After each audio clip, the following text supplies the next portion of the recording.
Good morning. Welcome to Newsfile.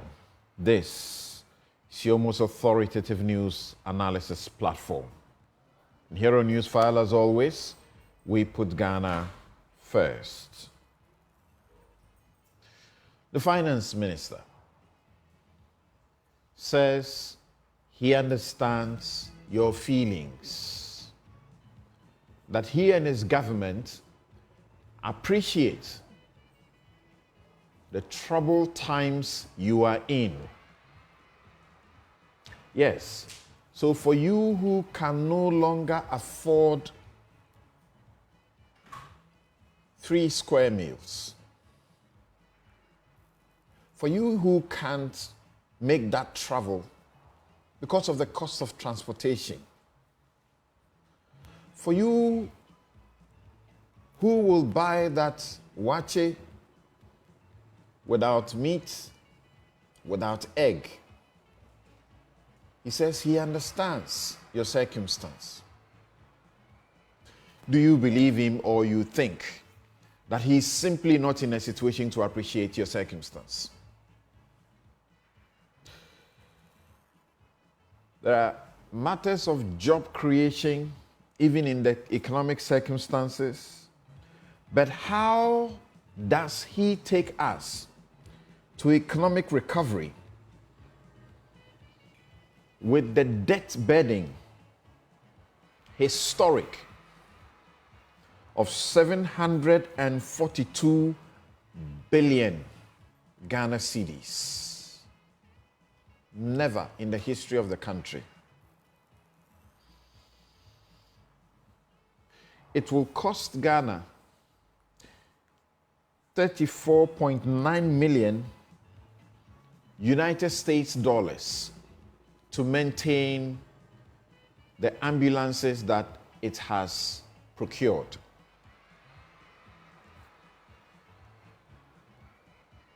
A company that has been contracted to do this job has been traced by Samuel Okudzeto Ablakwa, the chief whistleblower at present,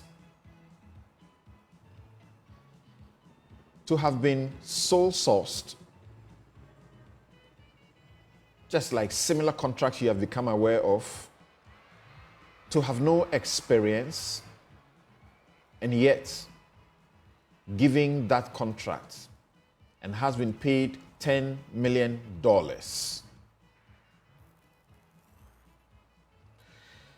We will share with you what the Auditor General had to say about this company using staff of the National Ambulance Service for the work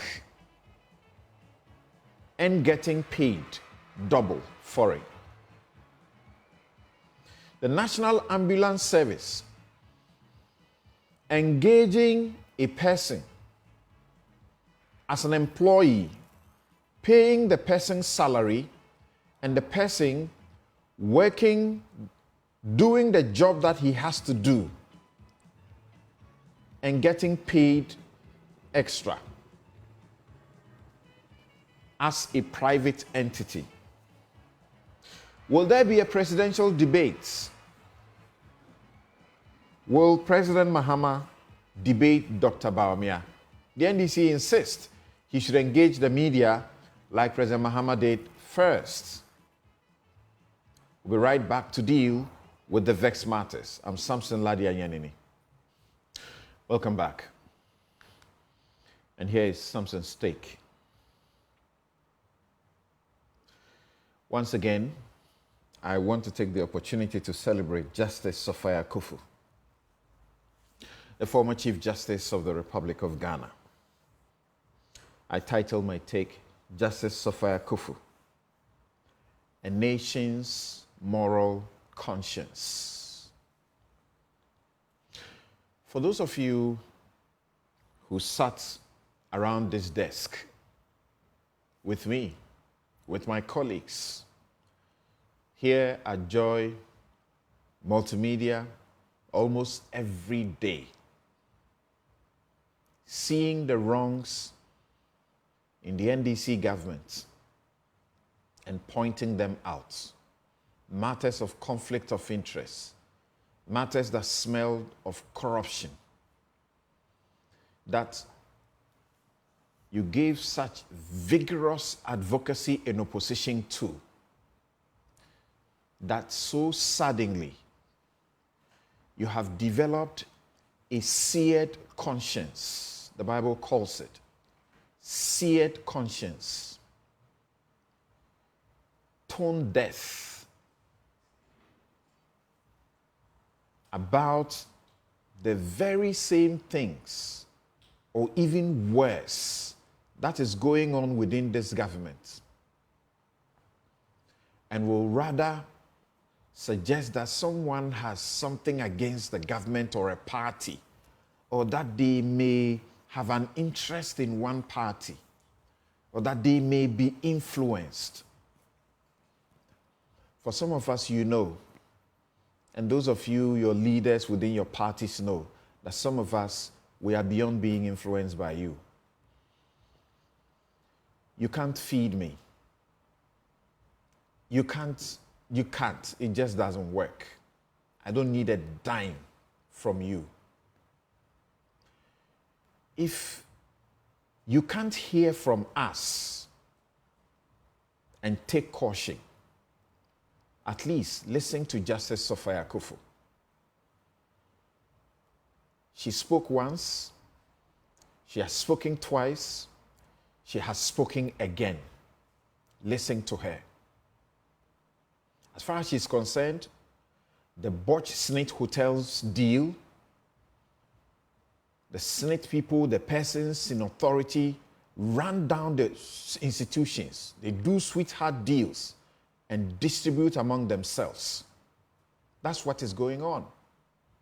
She says, if you think that there is no law, Brian Champong, and all of you who support him, Elizabeth Ohene, all of you who support him, the people in this government who see nothing wrong, because you say no law has been broken. She refers you to the law before the law.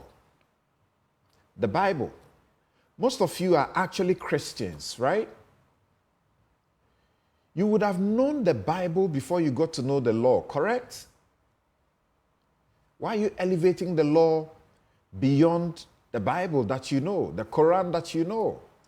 Why are you elevating it beyond your conscience?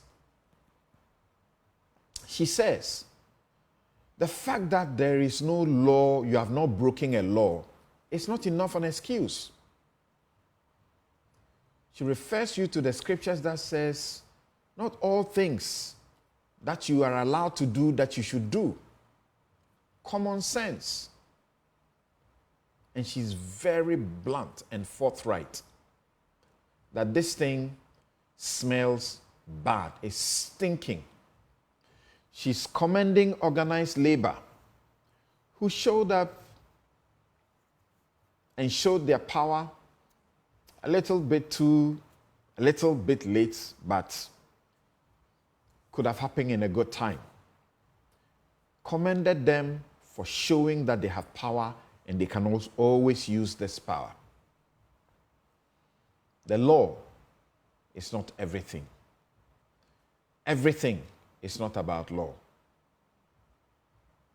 Thank you very much, ma'am, for standing up for Ghanaians and showing to some of us that it is worth doing what we continue to do, that it is good to keep faith with Project Ghana.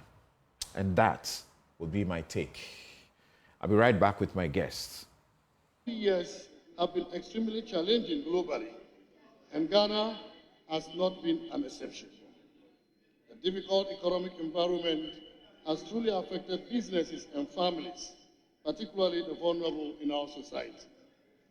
These challenges have severely affected households, increased cost of living, and limited the creation of job opportunities. Our young people continue to seek employment opportunities beyond what the state can provide. A difficult time, and I deeply empathize with our fellow Ghanaians. Mr. Speaker, over the last 2 years, government has embarked on a number of decisive measures to get us back on the path of fiscal consolidation, economic stability, and growth. And I'm happy to note that these policies we have implemented are yielding the expected results. Growth continues to exceed our expectations. The 4.7% growth rate reported by the Ghana Statistical Service for the first quarter 2024 exceeds the 3.1% recorded in the same period in 2023. Inflation is declining. End June inflation rate of 22.8%, a reduction of 31 percentage points from the December 2022, which confirms the target of 15% by end 2024 is possible. Exchange rate has largely stabilized compared to December 2022, despite the recent pressures. Finance Minister did talk about how government was living within its means and how they were not coming to Parliament to ask for any more money and were staying within the appropriation passed for the 2024 budget. This address was uninspiring, bereft of new ideas, gives no hope, and fails to offer a roadmap for addressing the numerous problems facing the people of Ghana. This media review leaves many people disappointed and uninspired. It gives no hope to the people of Ghana, and that anything this government had said and have done over the last 7.5 years, they've done nothing to reverse the negative trend. In the last 8 years, the Akufo-Addo Bawumia government have burdened the ordinary Ghanaian and businesses with a number of taxes, making Ghana a high tax regime. The Minister has walked us through some major interventions. One, that the school feeding program, which was previously being patronized by 1.6 million Ghanaian children, is now being patronized by 4 million Ghanaian children. In other words, 4 million Ghanaian vulnerable children are benefiting from the school feeding program. Yeah. Mr. Speaker, again, the minister has simply told us that today, 2024 budget, 6.5 billion has been allocated for the NHIS, as compared to 1.6 billion in 2016 by those who are in opposition today. I mean the John Mahama government.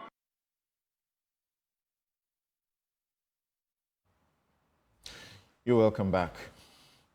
You heard the Finance Minister, Dr. Amin Adam. You heard Keso Attoforson, the Minority Leader, and the Majority Leader, Alexander Afenyo-Marking.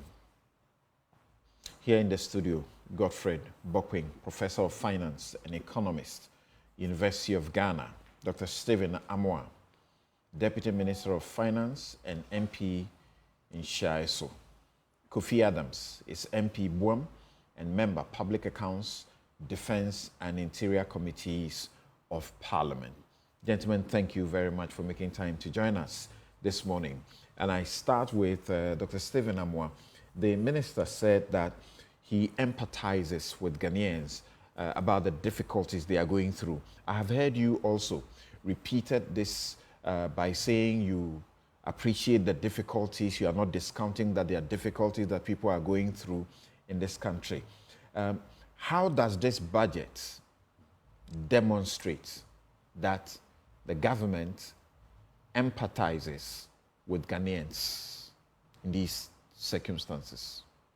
Sorry, what did you say, please? How does this budget demonstrate that the government empathizes with Ghanaians about their current difficulties? Thank you very much for your important question to us. My regards to the good people of Ghana and my greetings to my fellow discussants on your platform, and I thank you for this opportunity. And I also greet the Nshiaso constituents, every stakeholder there. I thank them for this opportunity, by the grace of God. I think it is quite clear that the media budget, 2024 media budget review, which was presented, is a material evidence of the fact that we actually integrated the welfare and the utility and the satisfaction of the good people of Ghana by making sure that in times such as this, looking at our fiscal space and looking at our debt to GDP issues, even though it has been reduced slightly after including the Dachi and the ESLA and the Cocoa Board stuff like that, we still reduce it from about 72.9 to about 72.3.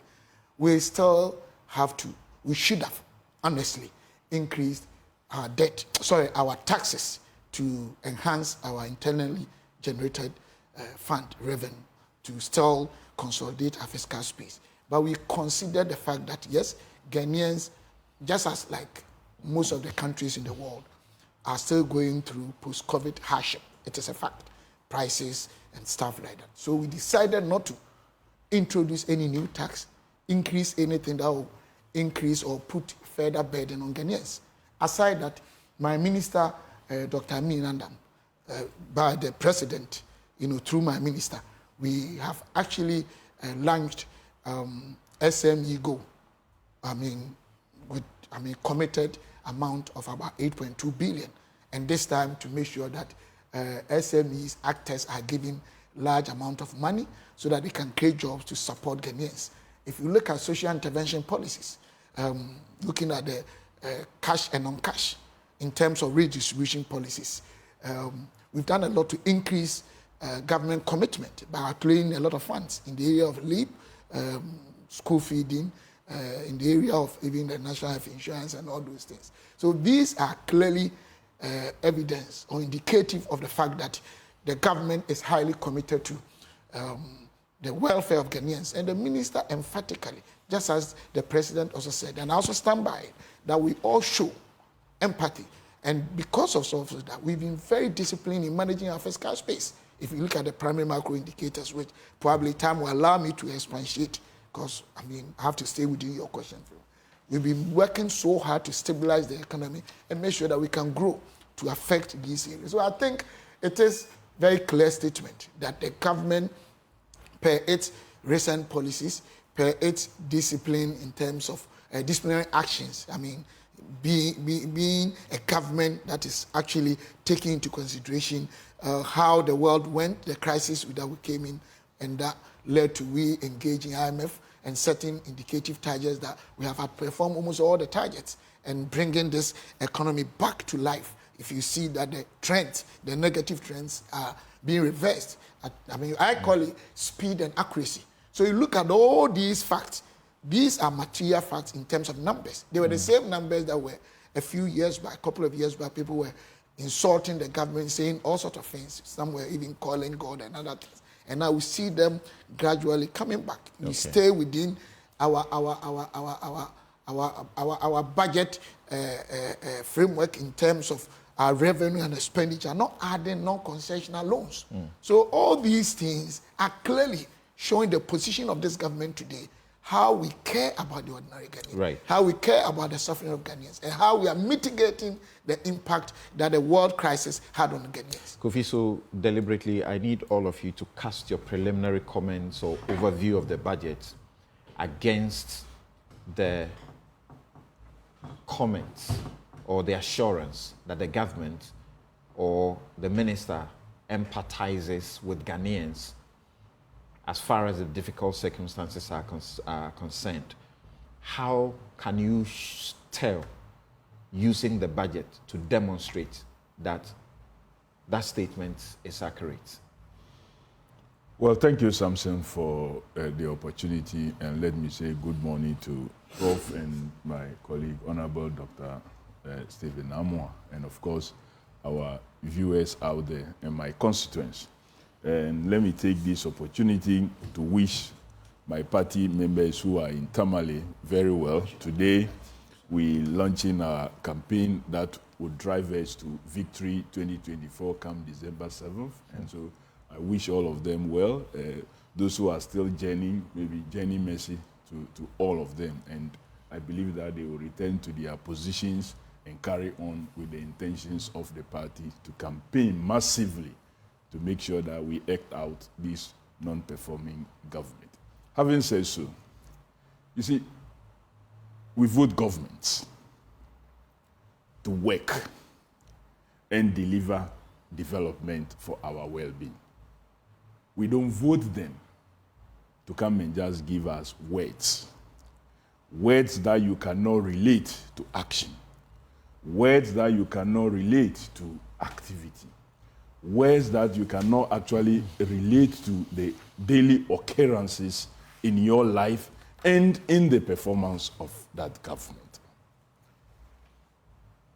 I would have thought, and we will be looking into the details as we moved on, that in empathizing, you give us indication that you are doing A, B, C, D to demonstrate that you truly empathize. You don't empathize with me, Samson, if I have lost a relation, and at the same time, you are laughing and smiling all over around. When you are empathizing with somebody who is going through a certain situation, your behavior will tell whether truly the words that you used, you mean them. The budget does not reflect austerity. The budget does not reflect that. The budget, the government policies, the budget that was presented does not reflect that. Show us how.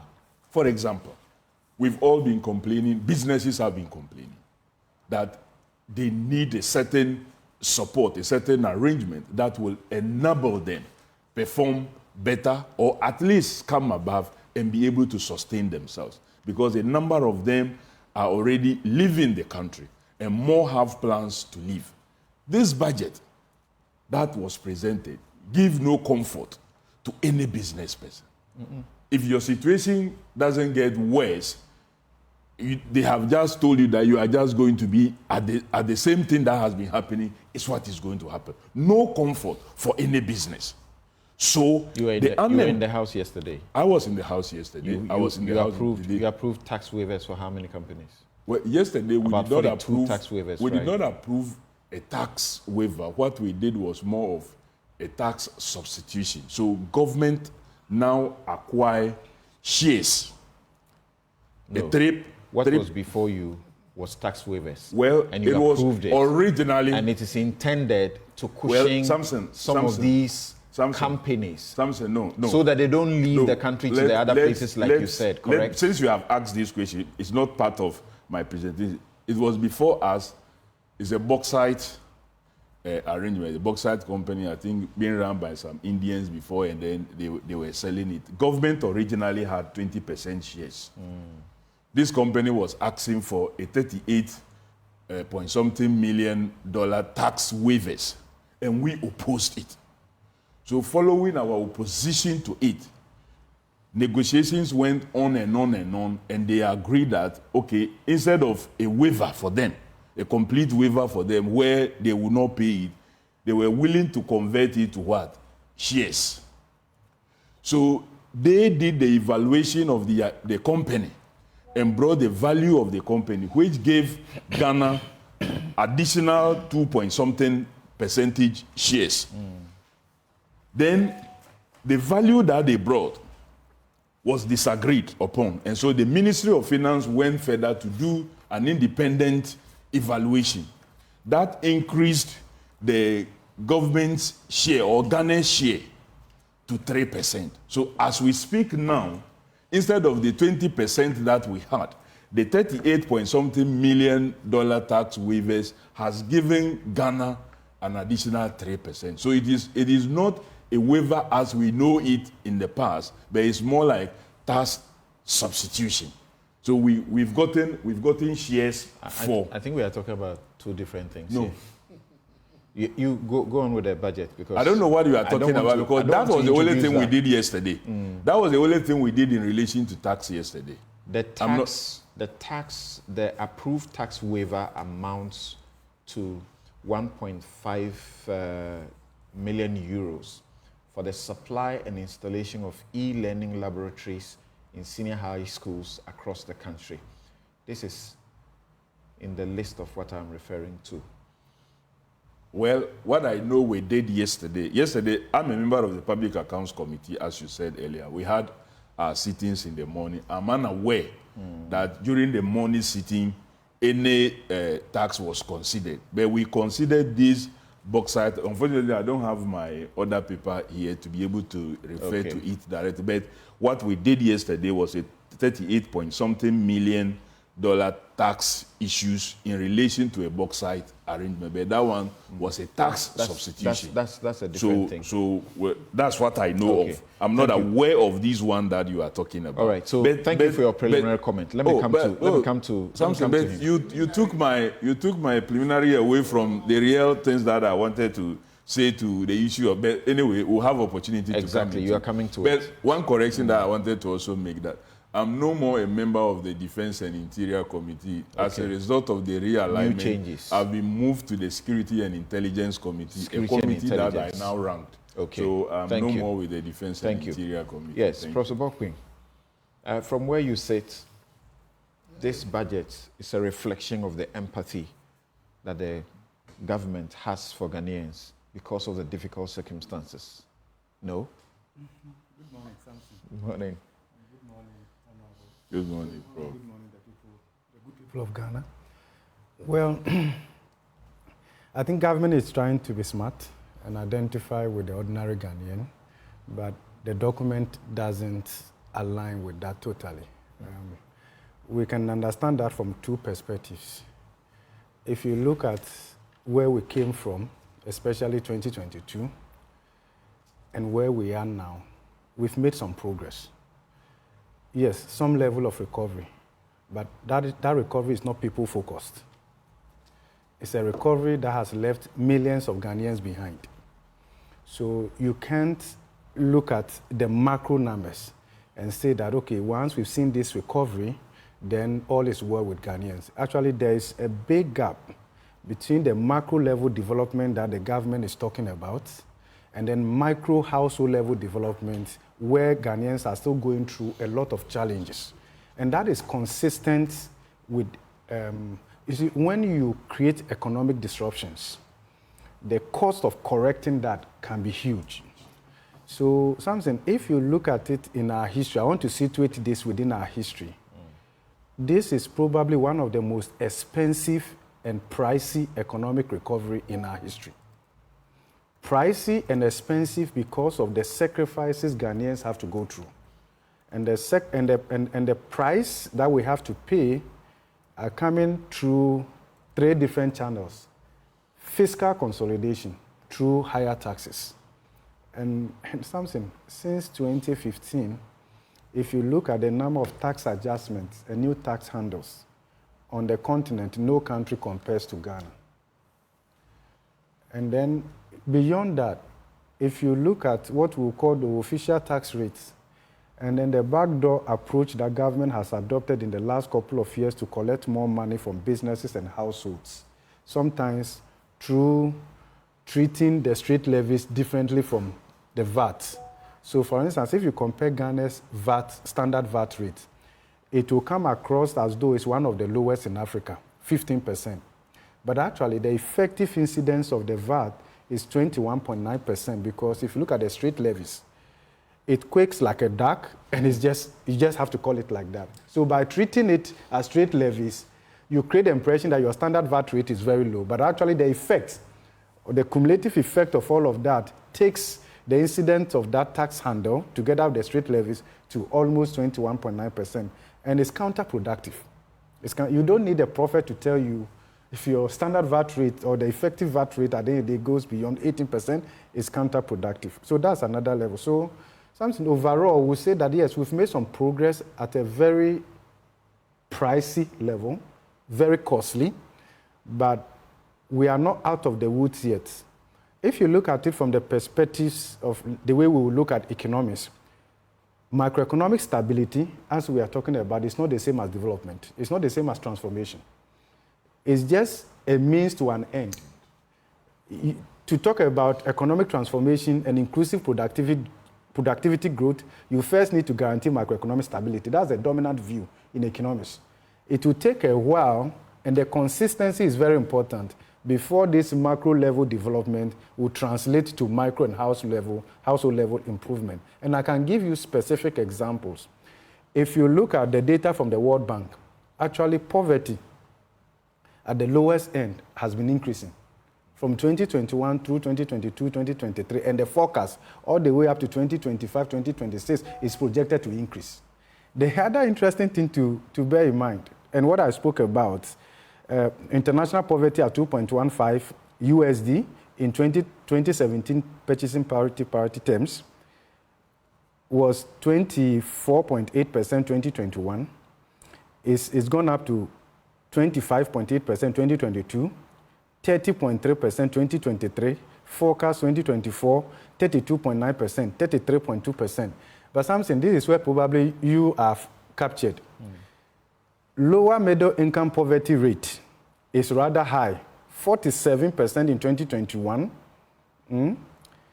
projected 50.2% 2022, 55.3% 2023, and by forecast, 58.7% 2020. That is lower middle income poverty. When it comes to upper middle income poverty, it's even high, 76.7, 78.9, 82. It's simply also because of the impact of inflation and the rest of them.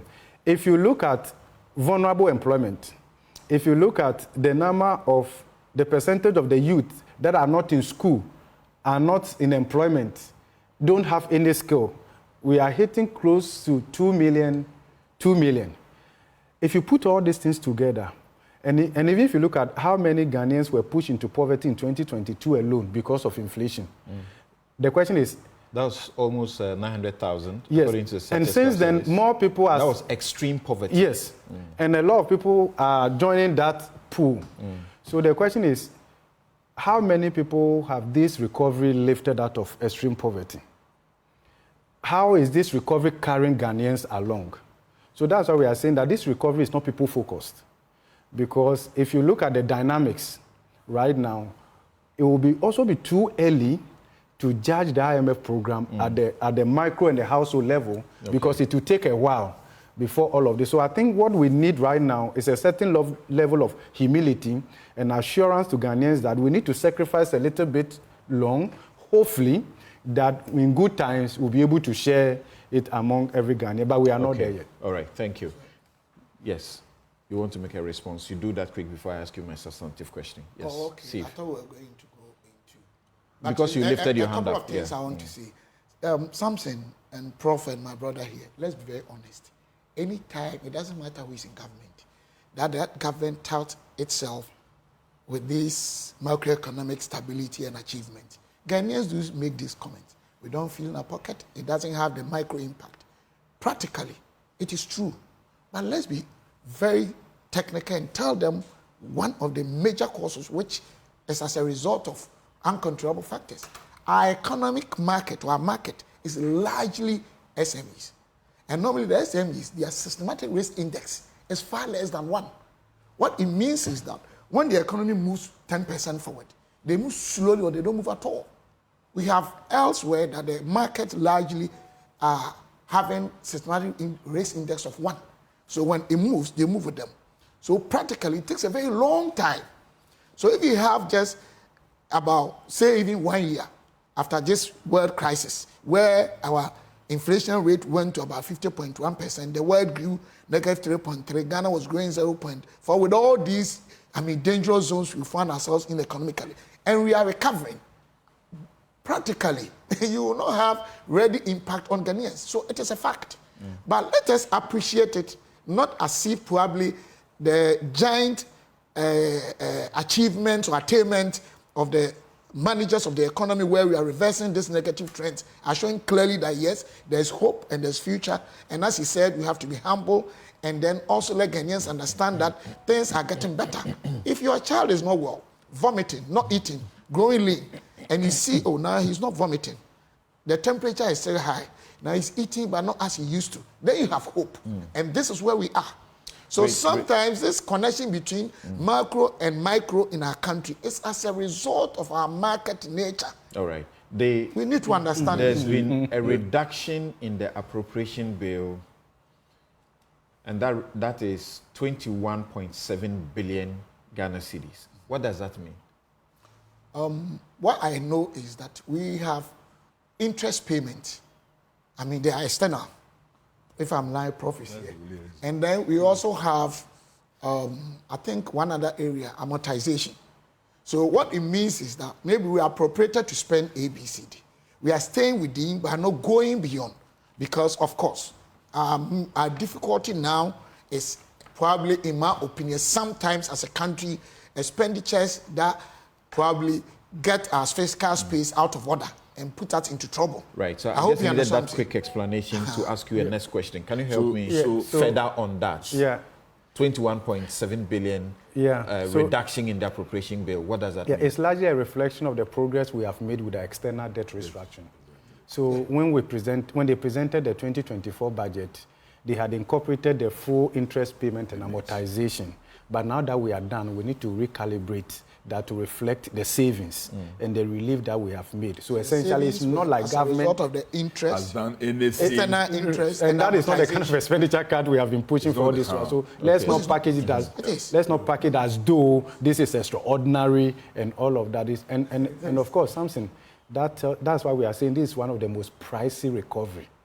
Right. So if you look at the savings, even if you talk about the Euro bonds, some Ghanaians have invested in Ghana government Euro bonds, even if you look at the domestic and the rest of it. So whilst government is counting the gains to bondholders, this costs, these sacrifices and all of that, then people have to adjust their lifestyle in order for the country to have a breathing space. So Samson, for example, if you look at paragraph 70, they had interest payments which amounted to 29,348 million. That's about 3.5% of the against the target of billion. Against the target of what? 44.8 billion.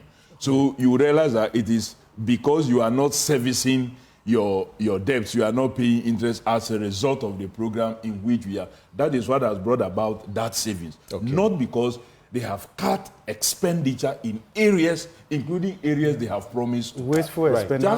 Just yesterday, we were looking at the foreign exchange payments and receipts of Bank of Ghana report.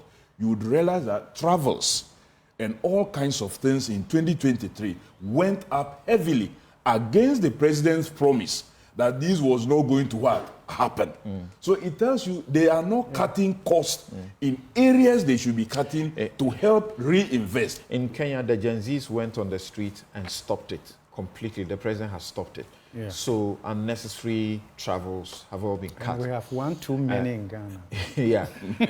Now, Steve, the finance minister talks about our debt burden, the debt hole of 742 billion. The Akufo-Addo government alone has brought us a debt addition of 619 billion plus from what the Mahama regime had added, which was 86 billion. The things that you intend to achieve within the next, 4 months, are they plausible? Are they realistic in the face of this deep debt gulf? Okay, Samson, thank you very much. Once again, just quickly, I think we're being asked what you've been doing to kind of support the poor in our country. My brother raised that we've done nothing. Time may not allow me, but I realize that we have disbursed about 5.4 billion cedis to support LEAP, school feeding program, capitation grant, NHI since 2024 to reduce the burden on the vulnerable in our country. I mean, I can read on and on. You check all of them, 1.5 billion cedis to support which you would not have disbursed. They are all there. Which you would not have disbursed, but for the difficult situation. Is that what you mean? Disbursed that we've done. So, I'm coming. So it doesn't. They shouldn't paint a picture as if we are not thinking about the That's poor. We've not the done a lot. question. Not you. Oh, not you. He That's raised not the that. question. But let me go and answer Right. your Leap is question. new thing. Samson, Yeah. we need to look at our economy, what it is, and explain. Sometimes allow people, I don't know everything in finance and economy. I wouldn't say that. You're But a it's finance person. But it's so- my area when it comes to macroeconomic and finance. Just as you speak on law, doctors speak on health. Sometimes people should also listen to us. Practically, if we We're want to listening take, to you. if we You're want the to take PhD away in finance. PhD is not a cheap thing to Yes. come by. If you take away politics, we run what I describe as negative effective tax rate economy. What it means is that whether party A or B in government, whether COVID or no COVID, generally, money is outlaid every year in this country by all governments. If you divide them among the households, the money each house will get is always or generally or most of the times less than the amount that government generate as revenue without or excluding loans if you divide the same amount. What it means is that characteristically, we spend most of the time more than we generate. A country that direct tax, for the people who pay tax in a country, forms about 6%, about 2 million out of about 34 million. We have a lot of issues with our tax issues. Tax-paying population. It's No, not I mean direct tax. Go and check. I said direct tax. Like you pay, I pay, Kofi and Samson, those who are in the corporate sector. You can go and check. So we have issues with that. And then we came to a point, that this country had to stop working, but people were being paid. This one, nobody wants to listen. Has never occurred in the history of this country. That people were asked to stay home, but they were paid for some months. And even when that came to an end, it was extended for about 21 months, where 10 people were working, 5 will come for 2 weeks, other will come for 2 weeks because of these post-COVID issues. And they were being paid. Listen carefully. Private sector sacked over 40,000 people. Payees corporate taxes. We fall short of our revenue by, I think, somewhere around 12 billion. Check all these things. So we were forced to adopt that financing where we need to use loans to finance some of our statutory obligations and some of the things we needed. And that's why the president made this, in my opinion, divine statement that when it comes to life, we don't have what it takes to bring back life when people were dying. But when it comes to the economy, we can. And now he's proving right. I'm not saying there's no hardship. And even that is why this book, where is it? PFM Act. If you read the section 18 of this 2016 Act 921, it gives some concessions in terms of how we can even suspend our fiscal policies and stuff and rules, because we need to cater for this situation. What we are saying is that our debt has gone up, but debt management is calibrated in nature. It depends on the prevailing situation. When you couldn't have made a lot of revenue generation domestically, we had a situation in this country that after Kufuor, the next 8 years of my brothers, our debt was increased from, I think, 9.2 to about 122, which was over 1,000%. We don't want to go back and forth with this sinusoidal performances of some of our indicators. The fact of the matter is that it's not good news. We understand it's not good news. But however, our economic challenges or prevailing in our country is said that we have issues with generating funds ourselves. And that is why... The Ministry of Finance, where you sit, you have a plan and you know when we can say we have come to recovery, when we can say we are getting to recovery. As far as you are concerned, when are we looking to the recovery? Recovery of what? Economic recovery. Oh, but of course, it's on course. Check. No, I know that. It's on course. But there is a target.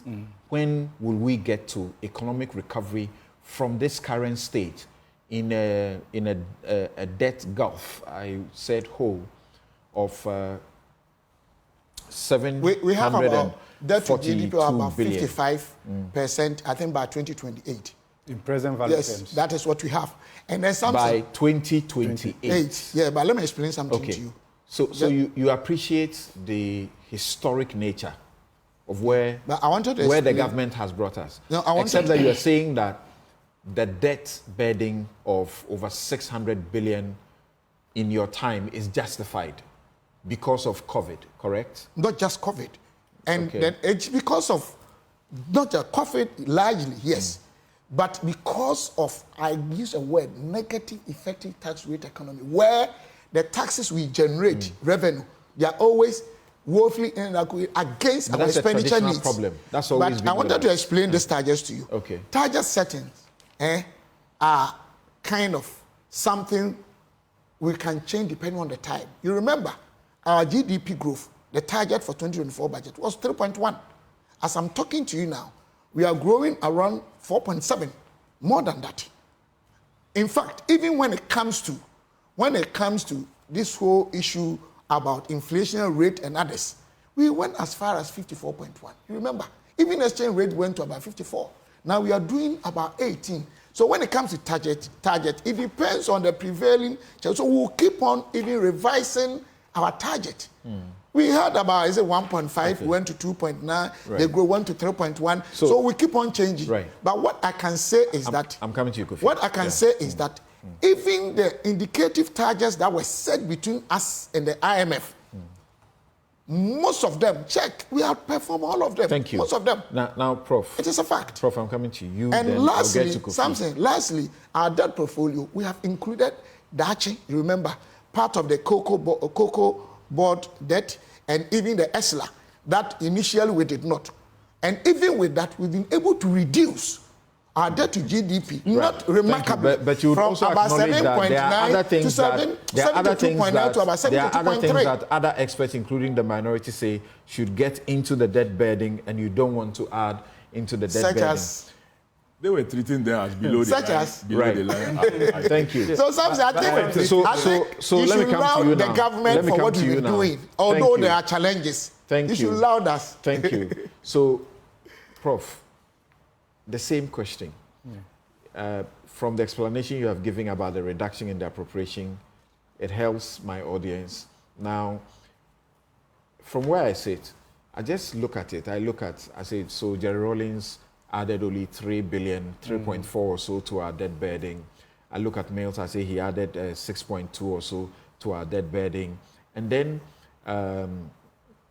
what's his name? Kufuor 6.2, I mean. And then Mills 26. Then Mahama 86. Then Akufo-Addo 600 plus. And then I look at the budget as we have, and I ask myself, how are the things there achievable in the face of this debt burden? Something. It's huge. I'm sure Ghanaians would have to come to terms that we have a long way. Exactly why I'm asking the question about the targets. And that's what I'm saying, a certain level of humility and coming to the realization that it would take us a little longer than probably ordinarily would have expected. If you look at it let me start off this way. 2018, Ghana was among the top 6 fastest growing economies in the world, 2018. In fact, 2019, Ghana's economy was projected as the fastest growing in the whole world. Now, among those countries that Ghana was in the top 6, post-COVID, if you look at the rate of their economic growth, it's far better than Ghana. If you look at it across almost all the indicators, inflation, interest rate, and all of that, it's far better than Ghana. I will tell you why. If you look at what COVID did to Ghana, it's more of what Ghana did as a result of COVID rather than what COVID did. And when I put it that way, it's a clear case of Ghana taking advantage of the virus to mess up. And it's quite characteristic of Ghanaian politicians. In crisis moments, we take advantage. You saw what happened in the financial sector cleanup, the total cost at the end of the day, vis-a-vis what we're trying to achieve. And then something, look at it within the energy sector crisis and how we took advantage. Take or pay and all that went with it. Today, the biggest threat to our fiscal space is the energy sector. If you look at the energy sector shortfall, from now to 2026, it's projected to reach around approximately 98 billion cedis in energy sector shortfall that the government have to pay in order to keep the lights on. Then you can, across Okay, so this is the real issue. Even though we've created some space, very expensive, through domestic debt restructuring and external debt restructuring, the totality of it is that we have actually pushed the can down the road. And that's why I'm saying that it's a long journey. The headwinds are very real that we need to take into consideration. Look, I mean, if we say no government has borrowed like this government, of course, the size of the economy has not remained the same compared to those other regimes. But if you look at the amount of debt this government has accumulated in the last 7.5 years or so, and you look at the real assets, the underlying assets that we have generated, I don't think we have been prudent. You can't run away from that. But Prof, we've moved beyond 72 debt to GDP. Let me just continue. Don't respond to him. Just continue. That's the most important aspect. Please make a note. That's the most important aspect. So, and then if you look at it over time, and you look at the rate of growth of investment in fixed assets vis-a-vis the rate of borrowing, you see the divergence, which tells you that the bulk of the borrowing actually didn't go to enhancing the cash flow generation capacity of the economy. When you borrow largely for consumption and the rest of them, it makes the debt a bad debt. Borrowing, there's nothing wrong with borrowing. You've not committed a sin by going to borrow. We have good debt and we have bad debt. Okay, so the path of making a debt a bad one is what we chose. It's simply because if you look at how much of the borrowing we have done that went into actually investment in enhancing the cash flow generation capacity of the economy and what went into consumption and the rest of them, you see why we are in this mess. So this is what happens. In good times, borrowing is good. In bad times, it magnifies the negative effect of borrowing. So if it hadn't been COVID and Russia, Ukraine, this government would have gotten away with murder because the crisis wouldn't have crystallized within the time that it happened. It would have probably happened, if we look at our projections, 2025, 2026, you would have seen almost all that we are talking about here. But what COVID did was to fast track it, and it happens right in their face. And probably the reason why we're wondering, hey, what do we do? And the rest of them. Look, if you look at COVID, the fiscal deficit Ghana recorded in COVID year is the highest in Africa. It's the highest. If you see the graph, I can show you here. Ghana is an outlier. So the question is, what was this about this virus that made Ghana's expenditure go that high? And it's simply, it doesn't make sense. Right. For management and the rest of them. I think we should just admit. Then this is the reality. So what we have done with this debt restructuring is especially when you take into account what Ghana received because of COVID. In a certain way, you could even say it was a blessing. We made profits. Some have said so. Yeah, I lean towards that. If you look at the numbers, even if you look at the shortfall in revenue and what we receive from the IMF and the World Bank and the rest of them, look, if we were prudent and efficient with our expenditure management, Ghana would have recovered out of this COVID and Russia, Ukraine better off. And of course, you can see it in other countries. Rwanda, Cote d'Ivoire. Look, when COVID came, with all the challenges that came and we lost market access, in the first quarter of this year, 3 countries have gone to the Eurobond market, including a tiny country like Benin. Okay, Benin is putting right leadership on the table. Investors are trooping to Benin. Check their numbers. Look at Cote d'Ivoire. Look, Cote d'Ivoire, the president of Cote d'Ivoire, early part of 2022, said, I don't need to govern with 41 ministers. Can you imagine? At the time, we're looking at something more than 88. He reduced it to 31. Okay. The president was asked to do so to give a certain signal, but he simply didn't listen to anybody. This is what we call leadership. Look, people are resigning, he's replacing them and even adding them. Look, something, we started talking about this actually in the third quarter of 2021, that leadership needs to respond first because hardship lies ahead of us. But there's a way of courting citizens when you first internalize the austerity and then you can get people to follow you. Okay. We failed to do that. All right. Kofi, so still on the debt. So you allow me to hold on. Kofi, on the debt. Yes. You wanted to even come in before I invited you. What do you see? Do you see beyond 2028? Do you see the midterm or mid-year budget making any impact in the face of the debt burden? Well, Samson, clearly the mid-year review will not have any impact beyond what the debt exchange program has had, because clearly it won't. But you see, when I listened to Dr. Stephen Amwa, the Deputy Minister for Finance, talked about revenue challenges. And here you have he and his government, in the midst of having revenue challenges, decide a clear line of revenue that every country that we all know rely on, road tolls. You decide to say that you're not taking road tolls. And you hear the argument that it is not bringing so much, it's just bringing 98 million Ghana cedi. And that is, that instead of putting more efficient measures to rake in more revenue from such sources, you rather decide to clear it. And you come and sit here and talk about revenue not being enough, when you are throwing away sources of revenue that every country, tell me which country that you have traveled to that don't rely on road tolls. But Samson, like Prof said, the problem we had with COVID was not the virus COVID-19, but it was how we managed the funds that came into the system. And this report of the Auditor General, even as many persons even questioned some of the issues that was raised in the Auditor General's report, still tells you a very, very bad and precarious story of how we manage COVID funds. And the Public Account Committee this week have been looking into this report. And they are unable to provide answers to how they spent our money.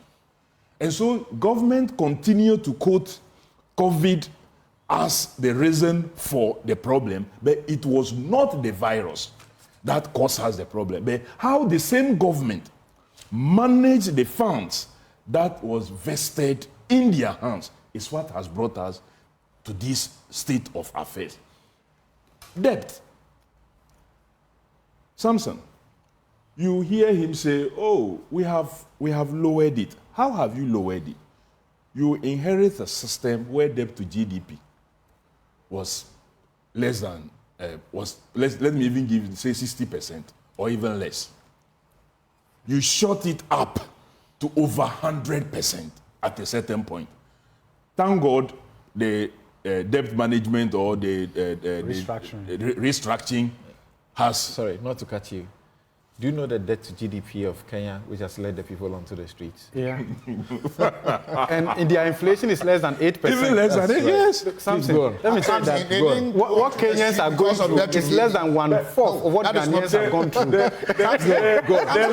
We are all convinced. Allow me to also speak. Okay, They got to ambush it. Say that in a They second. didn't go on demonstration because of debt to GDP. It was, purported introduction of new taxes they didn't want to pay. It's not the debt to GDP. That's But what is different? I've had conversations with Kenyans. But of course, we have various former forms. Chief Justice of we Kenya. limited it to? Just in the last Do we week. also consider all the pro-poor policies we are spending a lot on compared to other countries? It's not your 10 Are we doing that? It's not your 10 yet, yes. Not compared to You Kenya. don't have to ambush one person. That is not correct. Samson, if you ask them, they will tell you, oh, we have paid so much into LEAP. We have paid so much into school feeding. These are things that existed pre. So they are not new things that you have what? Introduced. Indeed, the coverage has actually even reduced. It is just because the amount has been adjusted slightly, and that is why you see a certain quantum spend in that area. Not because you have even covered more vulnerable persons. So you cannot sit here and be quoting those things. Of course, we also hear recently the Auditor General's findings about the school feeding issues and what is happening in there. So it tells you that even what we are celebrating, again, there's so much rot in that sector. And we need to completely deal with this. Government is refusing to reduce size. There may be a trigger, but there are many underlying issues that could have triggered the people to go on the street. And we are doing the same thing here. Reduce size. Côte d'Ivoire, they have done same. when they came out of COVID and realized that there's a need to manage their system, what do? They reduce the size of what government. In our case, we are actually even appointing more ministers of states for sectors that already have substantive ministers. You have a minister for local government. You have minister for sanitation. Then you have minister of state at the office of the president for local government. When you are reducing responsibility, that ministry used to be responsible for sanitation, responsible for local governance and all issues. You have broken it down into pieces and have substantive ministers and their deputies, and now have a minister of state responsible for just a small section that used to be run by just one minister and two deputies. Well, Bawumia says you do 50. But John you see, Mahama says you do 60. But you see, Samson, that lies my worry. Yeah. You remember, the reframe was that, and the president have told us, he brought Dr. Bawumia to help him deal with the economy. I have not heard Dr. Bawumia himself or any of his spokespersons say the president doesn't listen to him. The argument they were advancing at a certain point is that the Minister of Finance doesn't listen to him. Okay. Then now, there was agitation. So the Minister of Finance get removed and introduce someone we all know will listen to Dr. Bawumia. Dr. Bawumia, before the introduction of this minister, was already preaching some economic policies that he thinks will work, including e-levy that must go, so many things that must go. Now the one who listens to you comes in, and still we have all those things there. All right. You think I should believe you? Okay. Steve. I think so it will be fair you allow me time to respond to you. I just Because mentioned the two of your them name. are I saying just almost the mentioned same your thing. name. You need to relax. Yes, sir. Okay. So, and you are going to have the last bite on this. Then we'll move on to the next topic. If I said all of you are speaking twice, and so you should end, you crucify me. So I'll just give you the opportunity to make a little reaction, and then we'll move on to the next. Yes, sir. Prof is neutral. He is my opponent. And he's saying things that people like Prof can confirm, the experts can confirm. There are times I like to listen to my good friend Ben Avle break these economic issues down. And the Côte d'Ivoire examples they are giving, I've heard Ben explain them in a way, even in relation to the tax exemption issues, where we are giving away just too much. I have some instructions to do a case in that, so I'm trying to understand it better. And I'm getting an understanding that gets me ask the question, what exactly are you doing? So it is not realistic. In the face of this debt burden, what you have put before us as a mid-year for the next 4 months will not do anything. It's going to be business as usual. Samson, you've asked a long question. Allow me to answer this clearly. The question is the last In the part. first place, let's all be understanding the fact that to recover from what the world went through in Ghana, it's a process, it's not an event. And even some of the very indicators, the reason allowing some of the comments and statements are far better than even the year 2000. By June 2016, we are growing 2.7%. This is a fact. 2.7%. I don't want to keep on, because if you do that, then we don't want to be honest with the situation. If you do that, it will not be sustainable. Samson, you allow them and to you flow. will like it. Can you also allow me I don't allow them to flow. I interject when I feel it is necessary. When we make a little intervention, you guys simply take an offense. I'm not offended, but you ask a long question. Can you allow me I didn't ask a long question. It was a very brief question. Okay. In the face of this circumstance, what you have projected in this mid-year budget won't make any impact. That's the question. And what I'm telling you is that it will.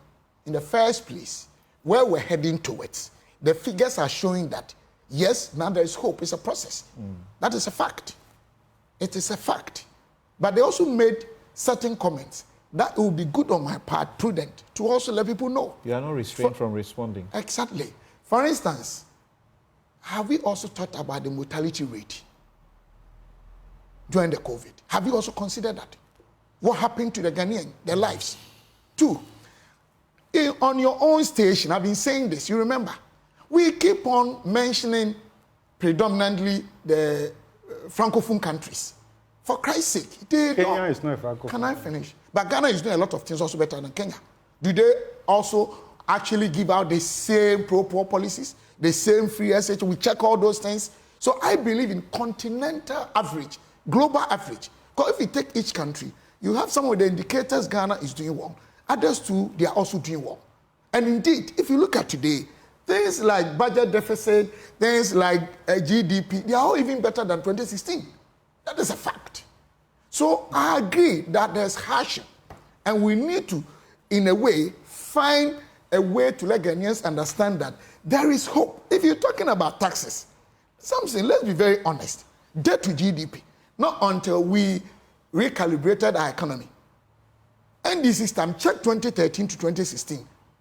I don't have the figures of head, but they were having debt to GDP, some of them 76, 78. I can send them to you from here.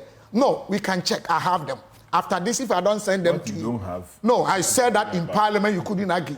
But I didn't know you were raising this. So but I'm telling you, between 2013 2016, until they did that, this whole economic, time they do rebasing, the debt to GDP was about 76. It was about 70. So that, rebasing is part of the economic so the point, modeling. No. You are also using the same rebase Right, to so do the calculation today. When he was interjecting you, I stopped him, so you to allow him. Today, agri is growing higher than agri sector. Industry is growing higher than we are growing. So I agree there's hardship. But the indicators that were making us get scared, most of them are performing even better than even 2016. All right. Not to talk of how we are performing. Thank you. This is a fact. This is a fact. He says industry is growing better. Industry is growing at negative 1.2%. No, that is not. But this is your media review. No, we are this is your saying that media the review 4.7. And it is contributing 31.7% to the structure of the economy. The 4.7 GDP growth. The greater part. Oh, please. We'll take a break here. When we return, negative 1.2. we have two other topics, and you guys are going to be here to help us do that. So should I do the same thing to him? Thank you very much. We'll be right back. This is Newsfile. John Mahama. I am looking forward to a debate with John Mahama on the economy, on the country, on the governance. But I'm afraid that he's running away from a debate. Isn't it? His people say he doesn't want to debate. But he doesn't want to debate because he knows I will expose the emptiness of his policies. He says he has a 24-hour economy that he cannot explain. It's as empty as an empty barrel. He cannot explain it. None of his people can explain it. They say they will be exporting lions and elephants.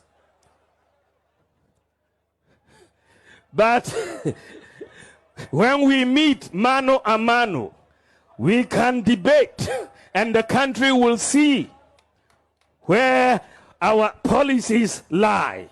And that is where we should go. We should give the country an opportunity to listen to us. But if he chooses not to debate, I will continue to sell my policies to the people of Ghana, and you will take the decision. In this house, the spokesperson for the minority on the issues of finance is Honorable Adongo. The spokesperson for the minority for the issues of the economy is Honorable Kweku Rekithagen. And the spokesperson for the budget for the minority is Honorable Ampem Dako. Mr. Speaker, we all know that the chairman of the economic management team is the vice president. So the vice president can only debate Honorable Adongo. He should debate Honorable Adongo or debate Honorable Kweku Rekithagen. A driver mate cannot debate an experienced driver. No. Mr. Speaker, that is the fact. So we throw at the challenge. He should debate Honorable Adongo first, Honorable Ampem second, and Honorable Kweku Rekithagen third. Before Right. All right. So the issues of the debate or no debate went into Parliament because Afenyo King brought it up. I don't know how it came up in the House. My guest still here in the studio, Godfred Bokping is Professor of Finance and Economics, University of Ghana. Dr. Stephen Amoah is Deputy Minister of Finance and MP in Shaiso. Kofi Adams is MP Bawumia and member Public Accounts Committee. He is now in the Security and Intelligence Committee and is a ranking member for that committee. On our very last issue after this particular subject, we'll be joined by Kwame Sapong Esiedu, who is a D&D Fellow on Public Health and at CDD Ghana. He's a pharmacist, member of the Royal Pharmaceutical Society of Great Britain, Pharmaceutical Society of Ghana, and the Institute of Pharmacy Management International.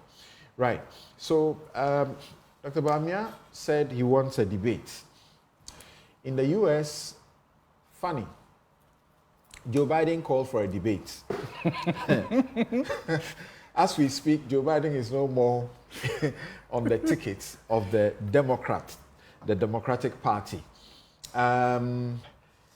What is going on? Right after he called for the debate, it didn't take long.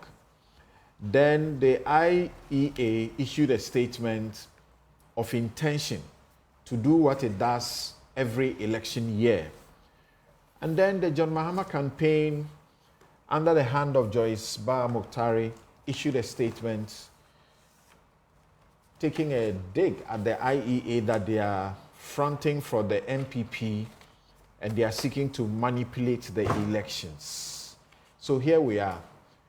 This has become a big debate. So Kofi, the NDC has been saying John Mahama has met the media. If Dr. Bawumia also wants, he should dare have an media encounter before he talks about a debate. But is it the case that you are not happy about the manner in which the Vice President went about the invitation for a debate? He makes the invitation and then asks that you are running away from a debate. Is that the problem? Well, Samson, one of your maybe former regular panel member on this platform, Kweku Bako, has spoken to Dr. Bawumia's comical invitation for a debate. And he clearly stated, and I agree with him on that, that the best way to kill a debate of a serious one is to go and stand on some platform somewhere and say you are going to debate. We don't do that. At least you have cited the American debate that happened. I don't think that President Biden went to some platform somewhere and say, I am going to debate Donald Trump. No. They use the structures and system to reach out. He called for it before the organization. And got a point of agreement. Then it was announced and they went on and had it. I will discuss what happened there. But it is also on record that His Excellency John Dramani Mahama is so far in the Fourth Republic the only sitting president to have engaged in a debate. In 2012, when the debate happened, he took part in the debate. So he is not someone who will run away from a debate. So everybody knows about that. We're talking about different personality. Nana Akufo-Addo boycotted in 2016. I think 2016, I actually moderated the IEA debates. He boycotted it, but it's not Nana who is on the ballots. I'm telling you about the John Dramani Mahama that I know when it comes to debate. But the same Dr. Bawumia, I don't know why you have not played his voice in 2016. When they were out there doing the Malata market economics and inflation calculation and putting all the things that are not in the inflationary basket into the basket to do their calculation. And a call was made for a debate, like you rightly said. He led the fight against a debate that John Dramani Mahama should go and debate the suffering market women. He should go and debate the suffering students. He should go and debate the suffering teachers. So, for someone who led this attack against the request for a debate, for today, be looking for a debate to clean up his image. And like our national chairman said, there are two persons that you must avoid debating. And that is, in making this, I will introduce the American debate that happened recently. One who he described as a fool. Two, he says someone who lies, who doesn't work with facts. And I will add, one who lies and has no conscience. Avoid debating them. He also said he doesn't think that our vice president is a fool. But for his second category, he cannot deny anything or say anything about that. You talked about the Biden's debate. That debate, as you watched it, when it came to policy, when it came to agenda to move America forward, Biden delivered excellently. On the substance, on the facts, excellent. Biden was there. Excellent. Trump was fact-checked.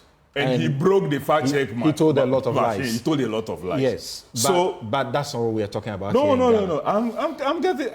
I'm making my point. It's a bit novel that an opposition leader will not be in a hurry to embrace a debate. Well, that is so. If you had allowed me to continue, in a country where they have effective, efficient fact-checking system in place, and like you said, Trump broke the fact-checking machine because he told a lot of lies. In some instances, he avoided the questions completely. And yet he won. They repeated the questions, still he avoided it, but yet he was declared as the one who won the debate. And many Biden supporters were angry because Biden was focusing on answering the questions instead of responding to the lies being told by Trump. Facts. Biden has not been pronounced as having lost the debate on the basis of fact.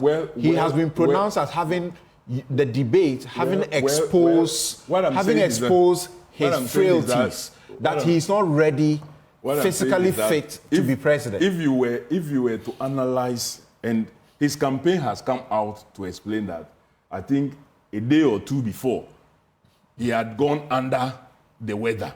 But they didn't had COVID. Yeah, they didn't want to use that as a basis for what? Because if they did that, it would be more damning. So he has to present himself for the debate and had challenges in even voice. Voice audibility was poor. But we know, like the propaganda we are familiar with in Ghana, the man is not well. He can't remember a lot of things. Trump becomes his vice president. He says Vice President Trump. And introduce Putin as a president. Yes. All of that. And yet they kept denying until the debate exposed him that he wasn't ready. So probably the debate achieved something. Yeah. All that I'm trying to say is that in debating a person, beyond, as for physical strength of these candidates, we all know that the John Mahama is physically strong, he is sound, savvy, and everything. He met you, the media people, recently. You threw all the questions that you can at him, and he answered all of them, at least to the general satisfaction of the media persons present and all that. So, John Dramani Mahama is not one person to shy away from debate. But you don't debate someone who will be presenting, who, like, he stood on the platform and said, John Mahama cannot explain his 24-hour economy. When you went to Movenpick and met John Dramani Mahama, did he explain his 24-hour economy? Of course he did. Not? He did. But you have Dr. Bawumia on the platform saying that he cannot explain. And his people are now explaining. And they are saying they will export lions and elephants. So if you have this type of person, how do you engage in a debate? Of course, the figures and the facts are already out there debating Dr. Bawumia. Like I put it, yam. Somebody took a yam to a studio the last time that a yam that was selling for 5 cedi under John Mahama is selling for what? 40 cedi today. That is what Dr. Bawumia should go and debate. The rice, 5 kg rice that was selling for 25 cedi is selling for what? 165 cedi today. That is what Dr. Bawumia should go and debate. The dollar that he said at 3.9 cedi, it is Midonyami exchange rate.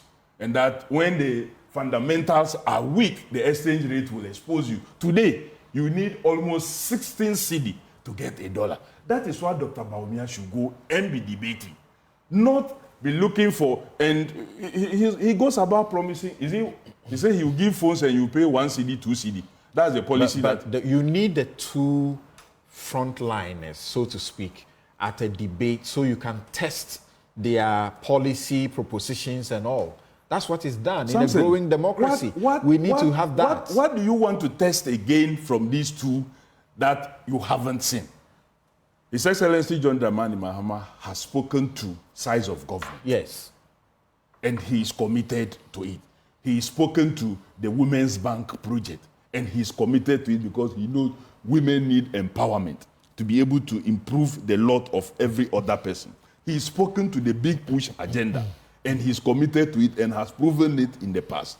He is spoken to what? The 24-hour economy. And he continued to explain it anytime he had the opportunity that it is going to be a deliberate policy. Right. We've heard all of that. You have we've all this. That. The question that is being asked is that we've heard of. The question that is being asked is that you say if Bawumia appeared before the media, he would be embarrassed.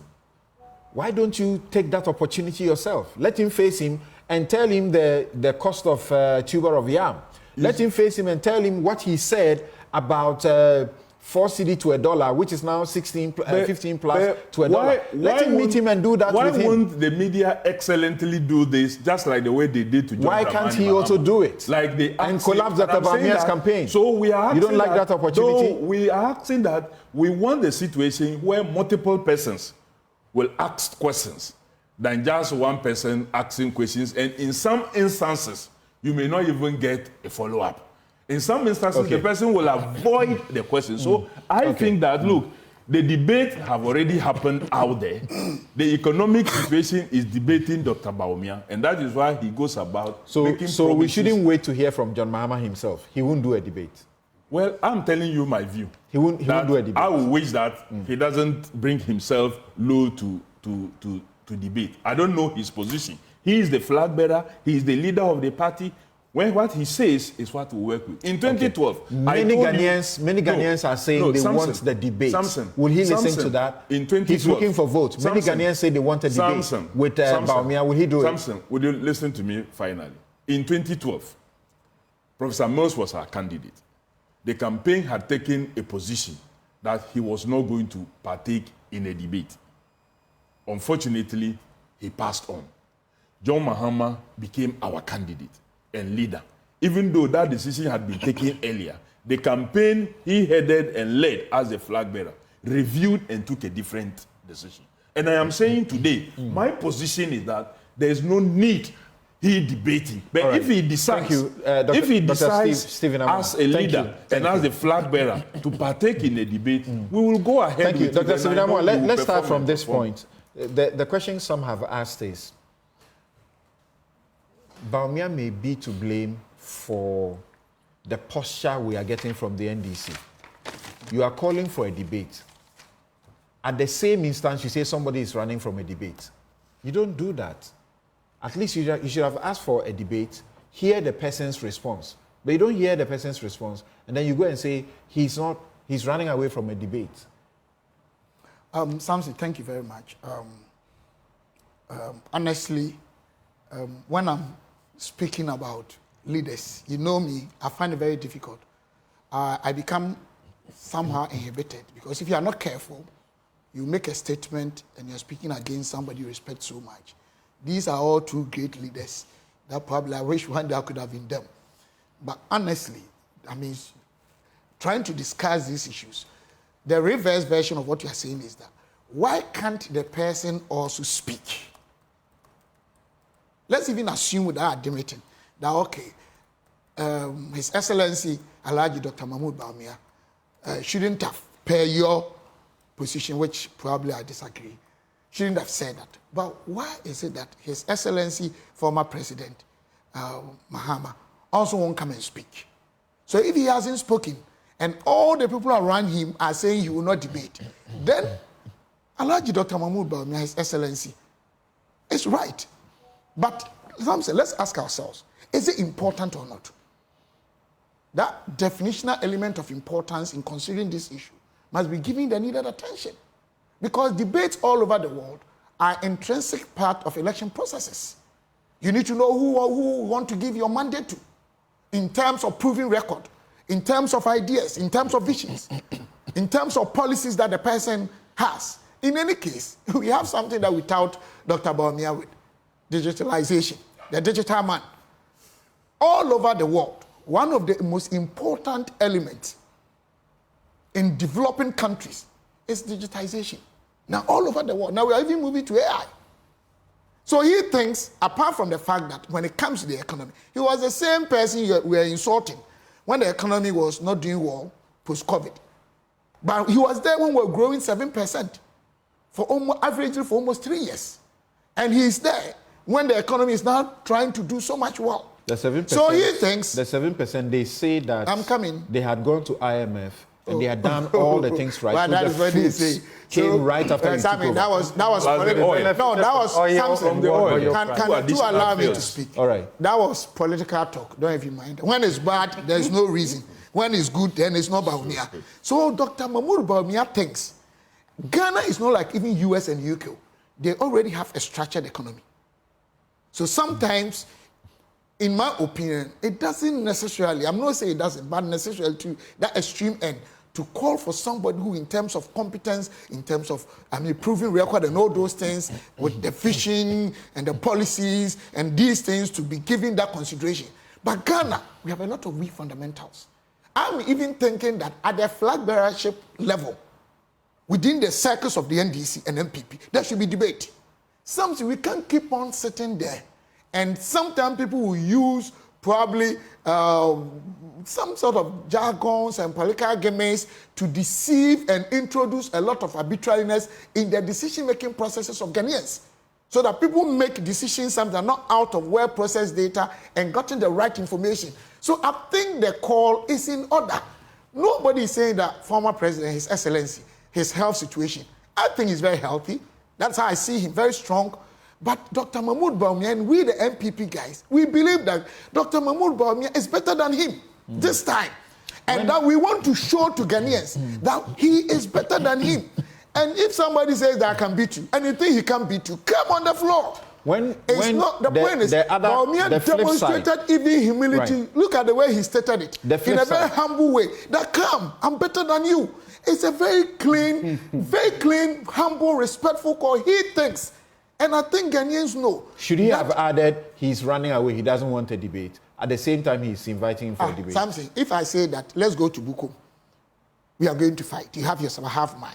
I'm saying come. Your people are saying you won't come. You will not speak. This is the first time. I will say that you are running away from me. No. This is the first time he called for the debate. It is at the same time he was calling for the debate that he was saying the one he's calling to debate is running away. Yeah, because preceding to Dr. Bawumia's thing, people all over, some people, I wouldn't say, have started those propositions or whatever. They started calling them to debate. But I think debate should be extremely important as intrinsic part. Right. Because you know what? You have made that point. I want to say this. I want to say this. Have you heard it I want to even extend it to the flag. Is it flag bearership? So that even the people themselves will know who they are presenting. By saying this, I'm not castigating the competence or otherwise of former President Mahama. The NDC have said. But between the two, Dr. Mahmoud Bawumia is seen to be better and has a proven record and is well positioned to beat him. The NDC have said, and others have joined them, to say Mahama has engaged the media. He should also engage the media first. Have you heard the response we are getting from the NPP when you say he should engage the media first? But Dr. Bawumia has been engaging the media. We are told that he's going around engaging the people directly, and that the people, Can I ask one in question? even some circumstance, the people know the issues better than the media. Can I ask one question? But John Mahama has also been doing the same thing. Why is he engaging the media? Tell me anywhere Dr. Bawumia is, that if the media practitioner had not been present, how were we getting the report? How do we get the reports about John Mahama? How do we get the reports about John Mahama going around the country? Samson, everybody has... I flip the question back to you. How do we get the reports about John Mahama going around the country? Everybody has his campaign strategy. Bawumia, I know, at all times can, and probably will, engage the media the way you want it. But he's already engaging the public, the space in which the media is a critical member. That's the same thing John Mahama is doing. I'm coming to. He is saying that, come and debate me. This is what we are addressing. You are talking about individual respective strategies. How maybe somebody want to do it abroad and narrow it to the media, or the narrow from the media and up. And even the broader media forms significant, remarkable component of it. But we are talking about somebody saying that when it comes to the economy, when it comes to digitalization, when it comes to managing even the peace and the tranquility, the infrastructure aspect of this country, I am better than you. Your Excellency, former President Mahama, come and let's demonstrate together. Okay, so Stephen. He hasn't done anything bad. Stephen, I think it's so clear. Here. This is so clear. You are convinced. I see your face. You're very happy. All the presidential candidates. Steve, can I ask a question? Yes, please. All the presidential candidates, all the presidential aspirants, including Alan Shermanting and the rest of them, they are going around the country. All of them, the media is covering them. All of them are doing the same thing. Bawumia is doing exactly what Mahama is doing around the place. Mahama engages the media at a national level. That's what we call media engagement. Which Bawumia has done before. He's not done it. Bawumia has never engaged the media. Media engagement is different from coverage by apart the from media that, in this when country, you're going around. He's one of the leaders we can all attest to the fact that he has no fear. He's not controlled by cowardice. We are not talking about that. Engaging the media. Can I ask you a question rather than be put in a place to debate you? The kind of engagement that is being asked for, Bawumia has not done it. What kind of engagement?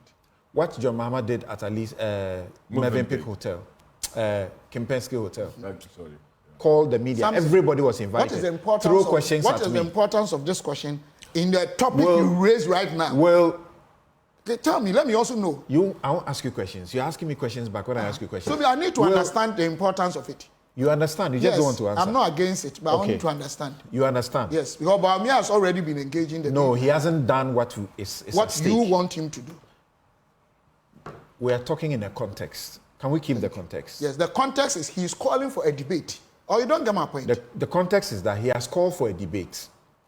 The former president's handlers say he has engaged the media at a national level. You to do that first, at least. Okay, Will he do it? Can I answer you? Will he do it? No, I'm answering you. Now you say the former president's handlers are saying this. That one you are saying that Bawumia should do it. But when the handlers of the former president are saying that he will not debate, that one you say that Bawumia hasn't heard from the former president.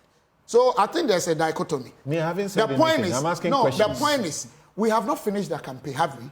We are not December yet. So whether somebody does it today or tomorrow, in my opinion, is immaterial. Okay. But what he's doing, it involves the media. But the prevailing issues that we are all debating on the table today, as our debate menu, is that Dr. Mahmoud Bawumia is saying that I am better than you. I can be a better president. If you are better than another candidate, when you are actually in government, you have a more constitutional obligation to be subjected to the kind of debate, the kind of interaction that John Mahama, his people are calling for. But should meet the media. But who told you already he's meeting the media? He's not. I don't think Dr. Mahmoud Bawumia is addressing empty space. Wherever he goes, the media reports. That is coverage. You see online, radio, newspapers. That is coverage. So what's the difference? The difference. If the media presence is not there, how did they get the information? That's different. So how different? Okay, thank you. And in any case, December is not there yet. All right, thank you. I hope you understand what I'm saying. Dr. Bawumia will do the media encounter in December. Is that what you're saying?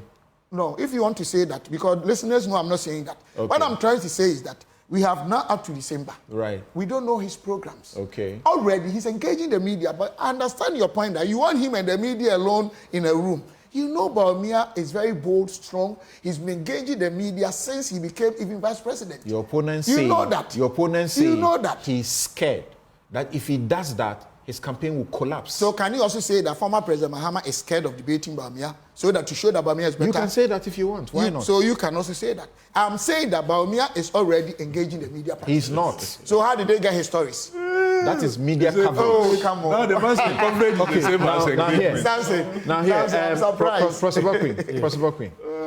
So now if Bawumia engages the media, you'll be okay. First of all, don't direct this at me. It's not about me. No, because, okay, they will be okay. Sorry, will they be okay? First of all, from where you sit, how important is this thing about candidates getting into a debate? How important is it? Samson, it's interesting. I think when it comes to presidential debate, each party is looking at it from a strategic point of view, the end goal.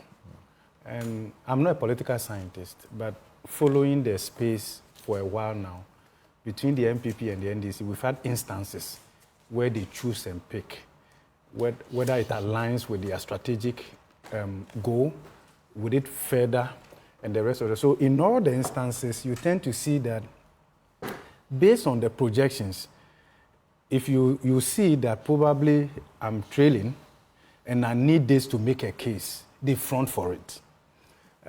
If you look at the projections concerning the 2024 election, you can see that Bawumia needs to do a lot more to prove himself and to the people of Ghana. I'm sure he's aware of that. Yes, and for that reason, a presidential debate will fit into that plan. So you will call for it. His people will call for it. If you look at the projections and all of that, and where it places the NDC, really, they don't need that to achieve the end goal. So independent of the fact that presidential debate is good for entrenching our democracy and the rest of that, the neutrals can say that.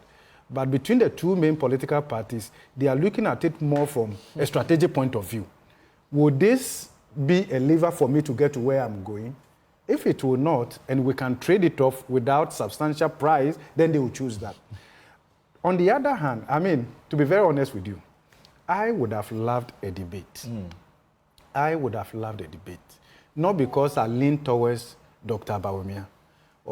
And I also don't think that the former president, he has so much credential in the area of communication and his demeanor and all of that. I don't think the former president cannot hold his own in a debate against Dr. Bawumia. If I recall correctly, in 2016, he said instead of Nana Akufo-Addo engaging in a debate, he was sitting in a radio station doing a resh. If you remember that. Yeah. Who said that? Samson, who said that? John Mahama.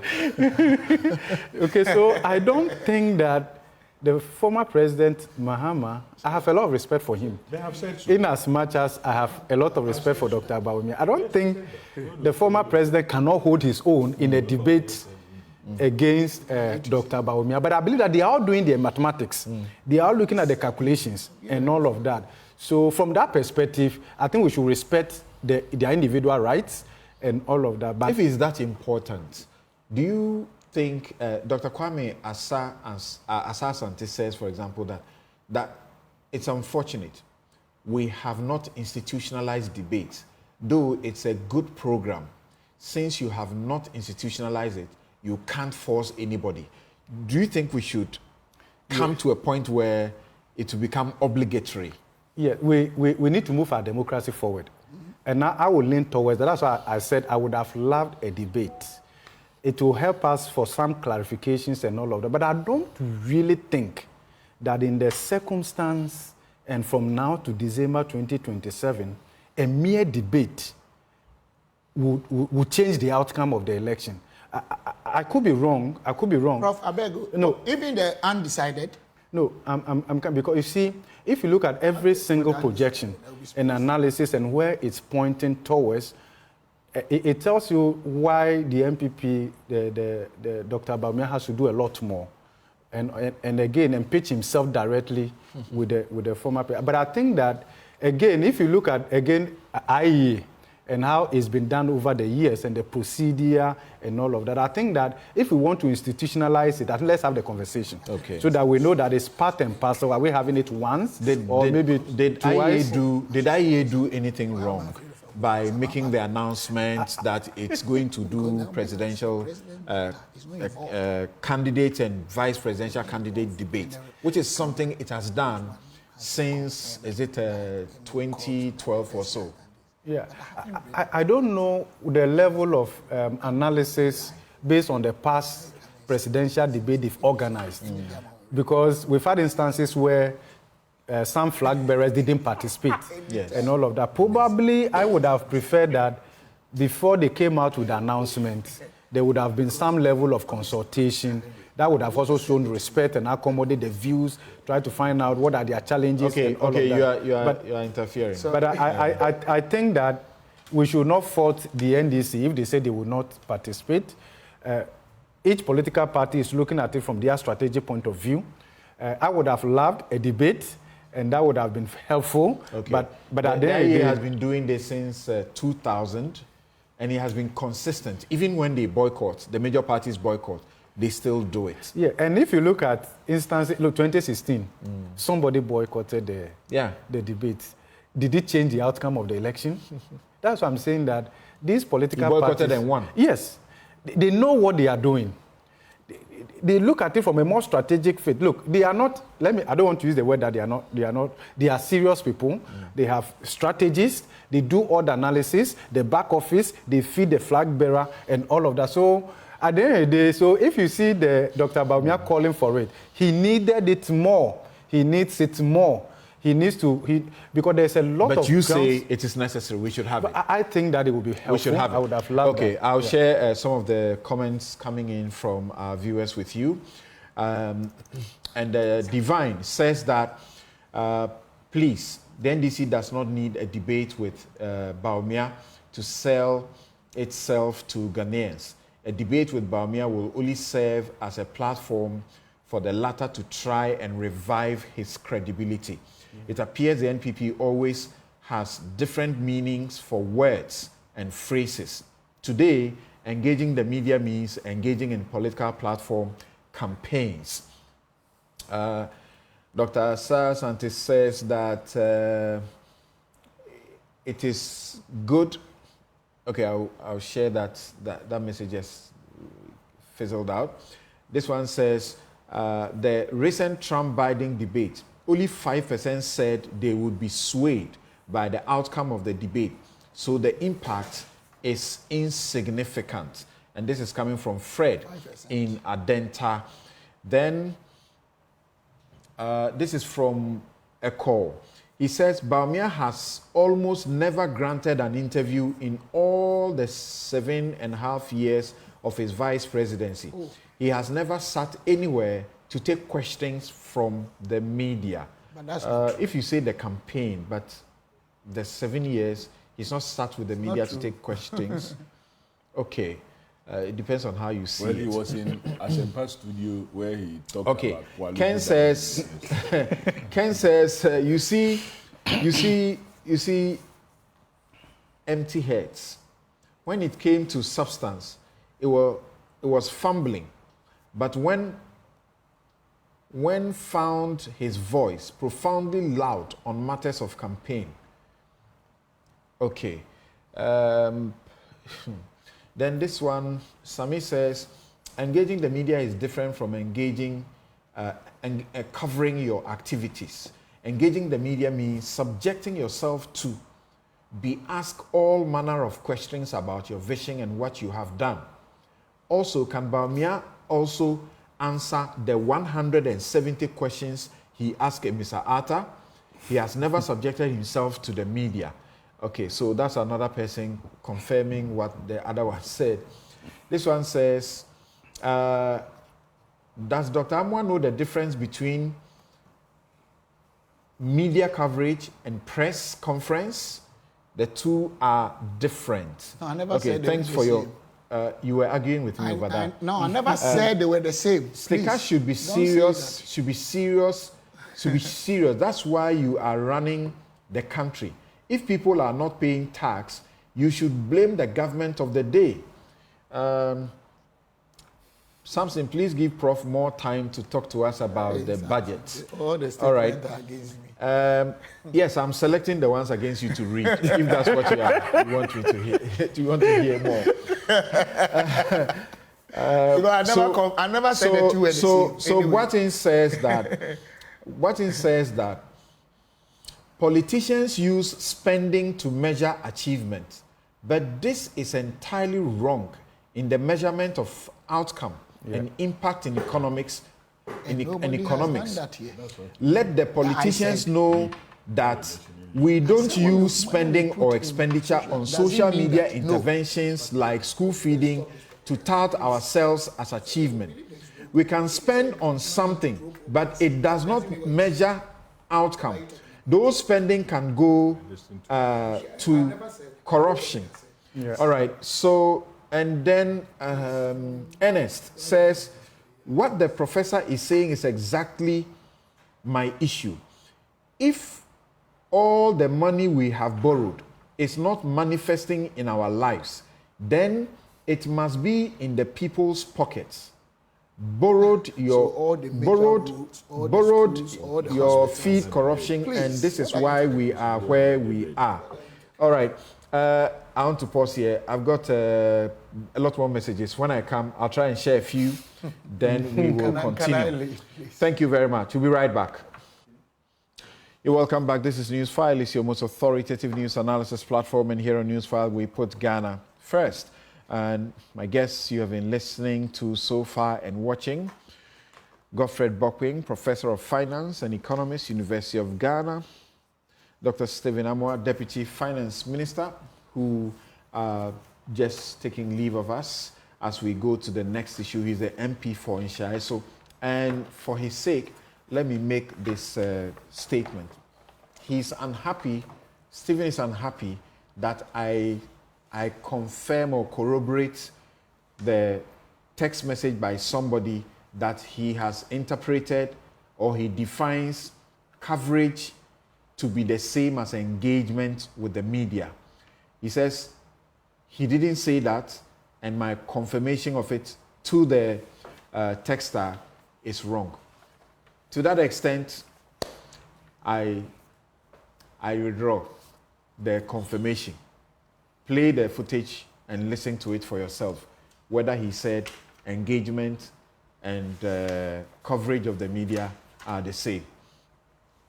Kofi Adams is MP Boem, and we now are joined by Dr. Kwame Sapong Esiedu, D.A.D. Fellow on Public Health and CDD at CDD Ghana.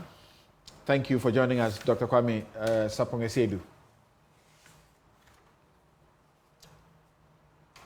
Hello, Kwame. Can you hear me? Great, I can hear you.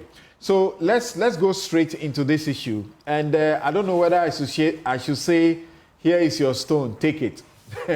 I remember my interview with you when the ambulances were brought. Your major issue at the time was maintenance. Maintenance is what is leading us to issues of inflated contracts, issues of conflict of interest, because we are being told that the daughters of the president, two of them, and their associate in one company have found themselves in this company that is doing the maintenance of the ambulance contract. Among other issues that are coming up, the Auditor General is the one that sort of provided the folder for Okudzeto-Ablakwa to begin this particular expose. In the course of this discussion, I'll be sharing some portions of the Auditor General report with you. It was a special audit in 2022 that was done. Performance audit. It was Performance audit. Yeah. In 2022 that was done on this subject and has brought up a number of issues. The company was using staff of the National Ambulance Service, when it had itself, in seeking the contract, contracted to use its own staff to do the work. It was using National Ambulance Service staff, and then payments became a matter of double issues. Right. So, Kwame, let's begin with you. What does the expose say as far as you are concerned? Thanks, Samson. And let me say good morning to Prof. Bokpele and Honorable Kofi Adams as well. It gets me very worried. You're right. When this whole ambulance thing came, I said on Newsfile and I said on the Super Morning Show, as well as on other stations where anyone would listen, that I was concerned that there was no indication that we had a maintenance contract or a service contract for these ambulances. And I said so because ambulances, as they stand, are not just common vehicles. They are medical equipment. And for medical equipment that you buy brand new, they always will come with a service contract because they have to be under warranty. And for a product to be under warranty, the supplier or the manufacturer, which in this case is Mercedes-Benz, would want there to be a service contract, so if the product becomes defective under the period of the warranty, you can exercise your rights under the warranty, either for it to be repaired or for it to be replaced. And in fact, when you buy medical equipment that are under warranty or are supposed to be under warranty, and you don't take the warranty, some medical service providers wouldn't even sell to you. In fact, I know one whose CEO is, West Africa CEO is in Ghana, and a very good friend of mine. He wouldn't sell you medical equipment unless you take the warranty. Others would sell you the medical equipment, but they would remind you that if you don't take a service contract, the equipment are not subject to warranty. So when it came and we didn't have anything like that, it made me very worried because we have a poor maintenance culture in Ghana as it stands. And we had seen that with the National Ambulance Service, there were ambulances prior to these ones which had broken down and we were failing to repair. And I felt that having spent this amount of money, we didn't need to allow these ambulances to suffer the same fate. So I kept asking, only for us to find out that as of 2019, just as I suspected, there was no service contract. And we went into a contract with this company. Well, according to the Auditor General, we started giving them work without them being a registered company in Ghana. So we could not have said to have been in a contractual obligation with them. But then the point is this. We buy products from Mercedes-Benz. Mercedes-Benz have local agents in Ghana. Why were we taking a company with no track record? The next thing that flags up for me, like I said, is ambulances are medical equipment, and they have their own service regime. If you remember yesterday, I shared something on my Facebook wall, which is just a box standard service contract for a standard ambulance. I just did a quick search using ChatGPT to try and find out what the standards are. One.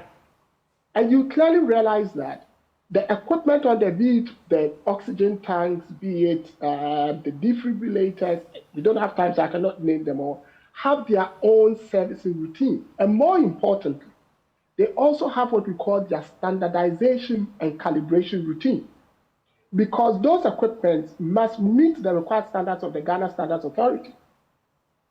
So I started asking myself more questions that if we had a service contract now with this company, did they have the skill mix to service just the vehicle or the medical equipment that was on the vehicle that makes it a medical device?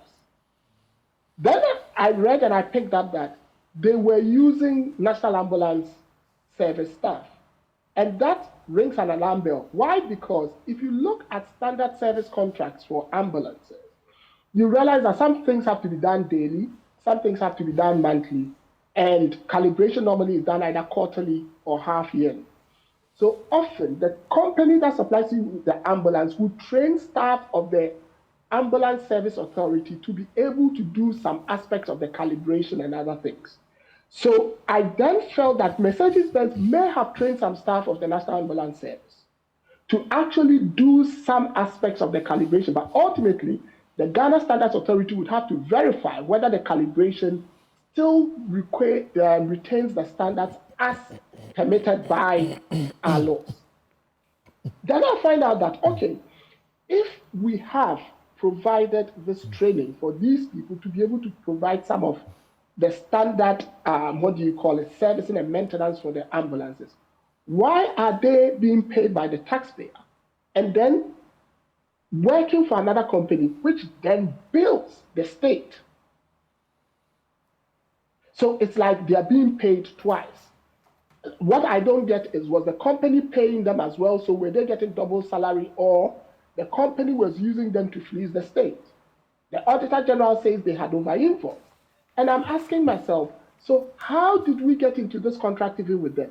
What sort of due diligence did we do?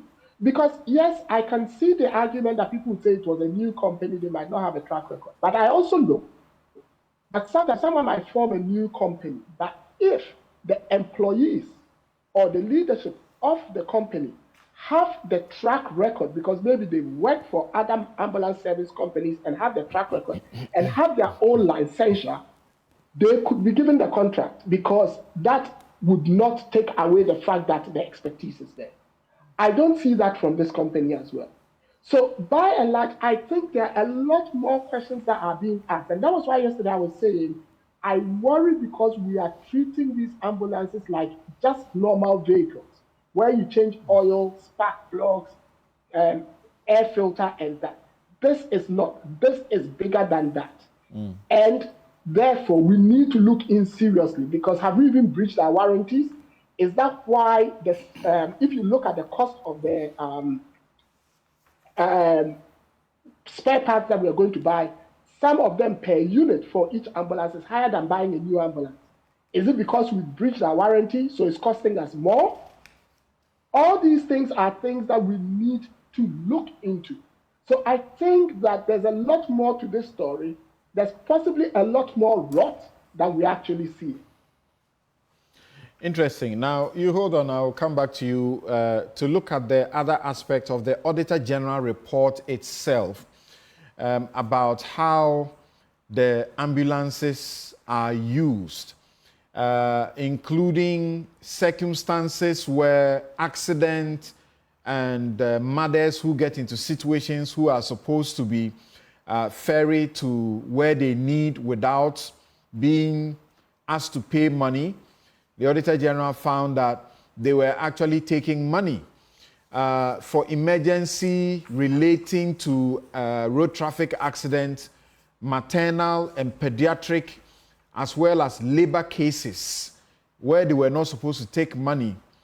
There was a situation where they could ask the people to voluntarily, make a contribution to getting fuel. It found that they charged, I read in paragraph 105, despite categorizing these services, the National Ambulance Service charged for cases related to maternal, pediatric, and labor emergencies, although these cases fell within their criteria of ineligible payments. And they have a table where they show us circumstances where people were being asked to pay 200, 150, 450. I think the highest was 450, among other things, where they were found to have engaged that gentleman in Kumasi to be providing the services. They had engaged him, employed him. They said they poached him and employed him to provide a service, and he was being paid every month. And yet, they still took service to his garage, which was still there. And he was working on it and then getting paid differently from his monthly payment. Well, they have terminated that on the back of the audit report. There are refunds that they are supposed to make. They have also, as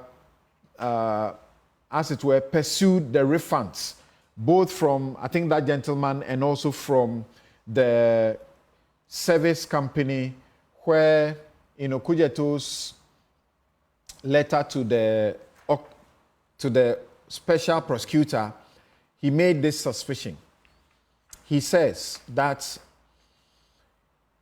he said, this Okudjeto, in his petition to the special prosecutor, he says that thank you, that you take urgent steps in the supreme national interest to stop the imminent payment of the remaining 24.9 million US dollars pending the final determination of your investigations. Remember that 10 million has already been paid. $10 million has already been paid. Investigate the extent to which the very close business association between a director of Service Ghana Auto Group Limited by the name Stephen Okoro with the daughters of President Akufo-Addo, Jan Kroma Akufo-Addo and Edwina Akufo-Addo, who all together incorporated Goodbox Limited on the 12th of August 2020 and also incorporated Good Grow Limited on the 20th of August 2020, may have influenced the irregular award and unconscionable terms of this ambulance spare parts transaction. It is particularly instructive to highlight that Stephen Okoro and Jan Kroma Akufo-Addo are both directors of SFO Initiatives Limited, incorporated on the 9th of August 2013. And he provides all the documentation as far as these companies' bona fides are concerned to the special prosecutor. It may sound very familiar. Let me start with Kofi Adams. It may sound very familiar, where companies just spring up at the same time a certain project comes up, and they don't have track record, and yet they qualify under sole sourcing and get these kind of contracts. The SMLs of this world, we know how these things have gone on. From what you have read from the Auditor General's report and Okudjeto's petition to the special prosecutor, what do you think is wrong? Well, if any at all? Samson, there's everything wrong about many things that we do. And it is high time that as leaders, especially political leaders, we come to the realization that we must not only be seen to be talking, but we must be seen to be doing what it is that we talk and we say. When it comes to words, I can give it to His Excellency Nana Addo Dankwa Akufo-Addo. And he makes very good sound bites that can really motivate you to think that we have arrived. If it is in my government that you want to make money, then stay out, because that is not what is going to happen. Sole sourcing is bad. It's going to be, he classifies sole sourcing as being equivalent to what? Corruption. And that it will not happen, even though the law allows for what? Sole sourcing if you go through the processes. But this was seen as bad, as avenue for corrupt acts. He talked about many things. Family and friend became a matter. Yes, obviously now it is worse. Sole sourcing is worse than before. But the question is, what do you find? What do you find wrong? Particularly listening to Kwame Sapong-Asiedu, the list of things that you need for maintenance of an ambulance. Yeah. Something. That is why I'm saying that if he succeeded in running away with all these things. The next, and I listened to Francis Poku, Honorable Francis Poku, when he spoke the last time, that former National Security Coordinator, that look, many Ghanaians are just having hope that the next administration will take the rightful decision to reset Ghana. And that is why many have not acted in some ways. Like and Kenya. We will be found wanting, and it will be disastrous if we make a mistake from 2025. And so all these things that we read and see should awake us the more. And that is why, in many times, I would come to that. I don't want to go to that point, then people will say, I'm making a proposition for my party or what have you. But clearly, we must have this at the back of our minds, that the country is boiling. You can't take the people for granted. You can't take the people for granted anymore. You can't. These things cannot happen. You, the politicians, we mean. Look, and not just the politician. You see, sometimes this thing, Public Accounts Committee have gone into it. We raised it. We've done our report. That report is, though, yet to be taken on the floor. It's yet to be taken on the floor. We went into it, and they could not provide answers to this. And it's very well captured in our report. And I'm happy that Honorable Okudieto Ablakwa has taken this to the next level following the contract that was signed by Mr. Ken Ofori-Atta for the $34.9 million service agreement with this very company. And that is what has brought these issues up for even further discussion. The point of suspicion is that he signed and ensured that the payment was made 5 days before he left office. Why should that raise suspicion? He's in office. He must be working until the last day. You see, when you look at the figures involved, first and foremost, when you pick the Auditor General's report that you read and you look at page 24, paragraph 46, it talks about the insurance that should have covered some of those ambulances. Yeah. And in talking about the insurance, it said the agreed figure was 10%. And the cost of the ambulances was $80,000. So the 10% premium insurance was $8,000 per ambulance. So if the cost of the ambulance itself is $80,000, why on earth will anybody sign an agreement for just services to be rendered to an ambulance which costs $80,000, and if you do your calculation, the cost per ambulance is almost about almost 25% of the real cost of the ambulance. It doesn't make sense. Straight away, it should raise concern. And for an exiting finance minister to be in a rush to sign such a deal and authorize payment, why? Was the F crashing? By the $34.9 million,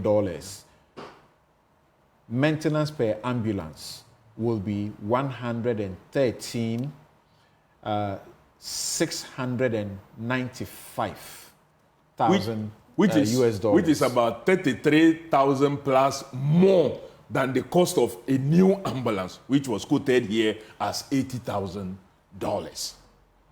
So it should tell you something. You should be worried. Yes, he's in office.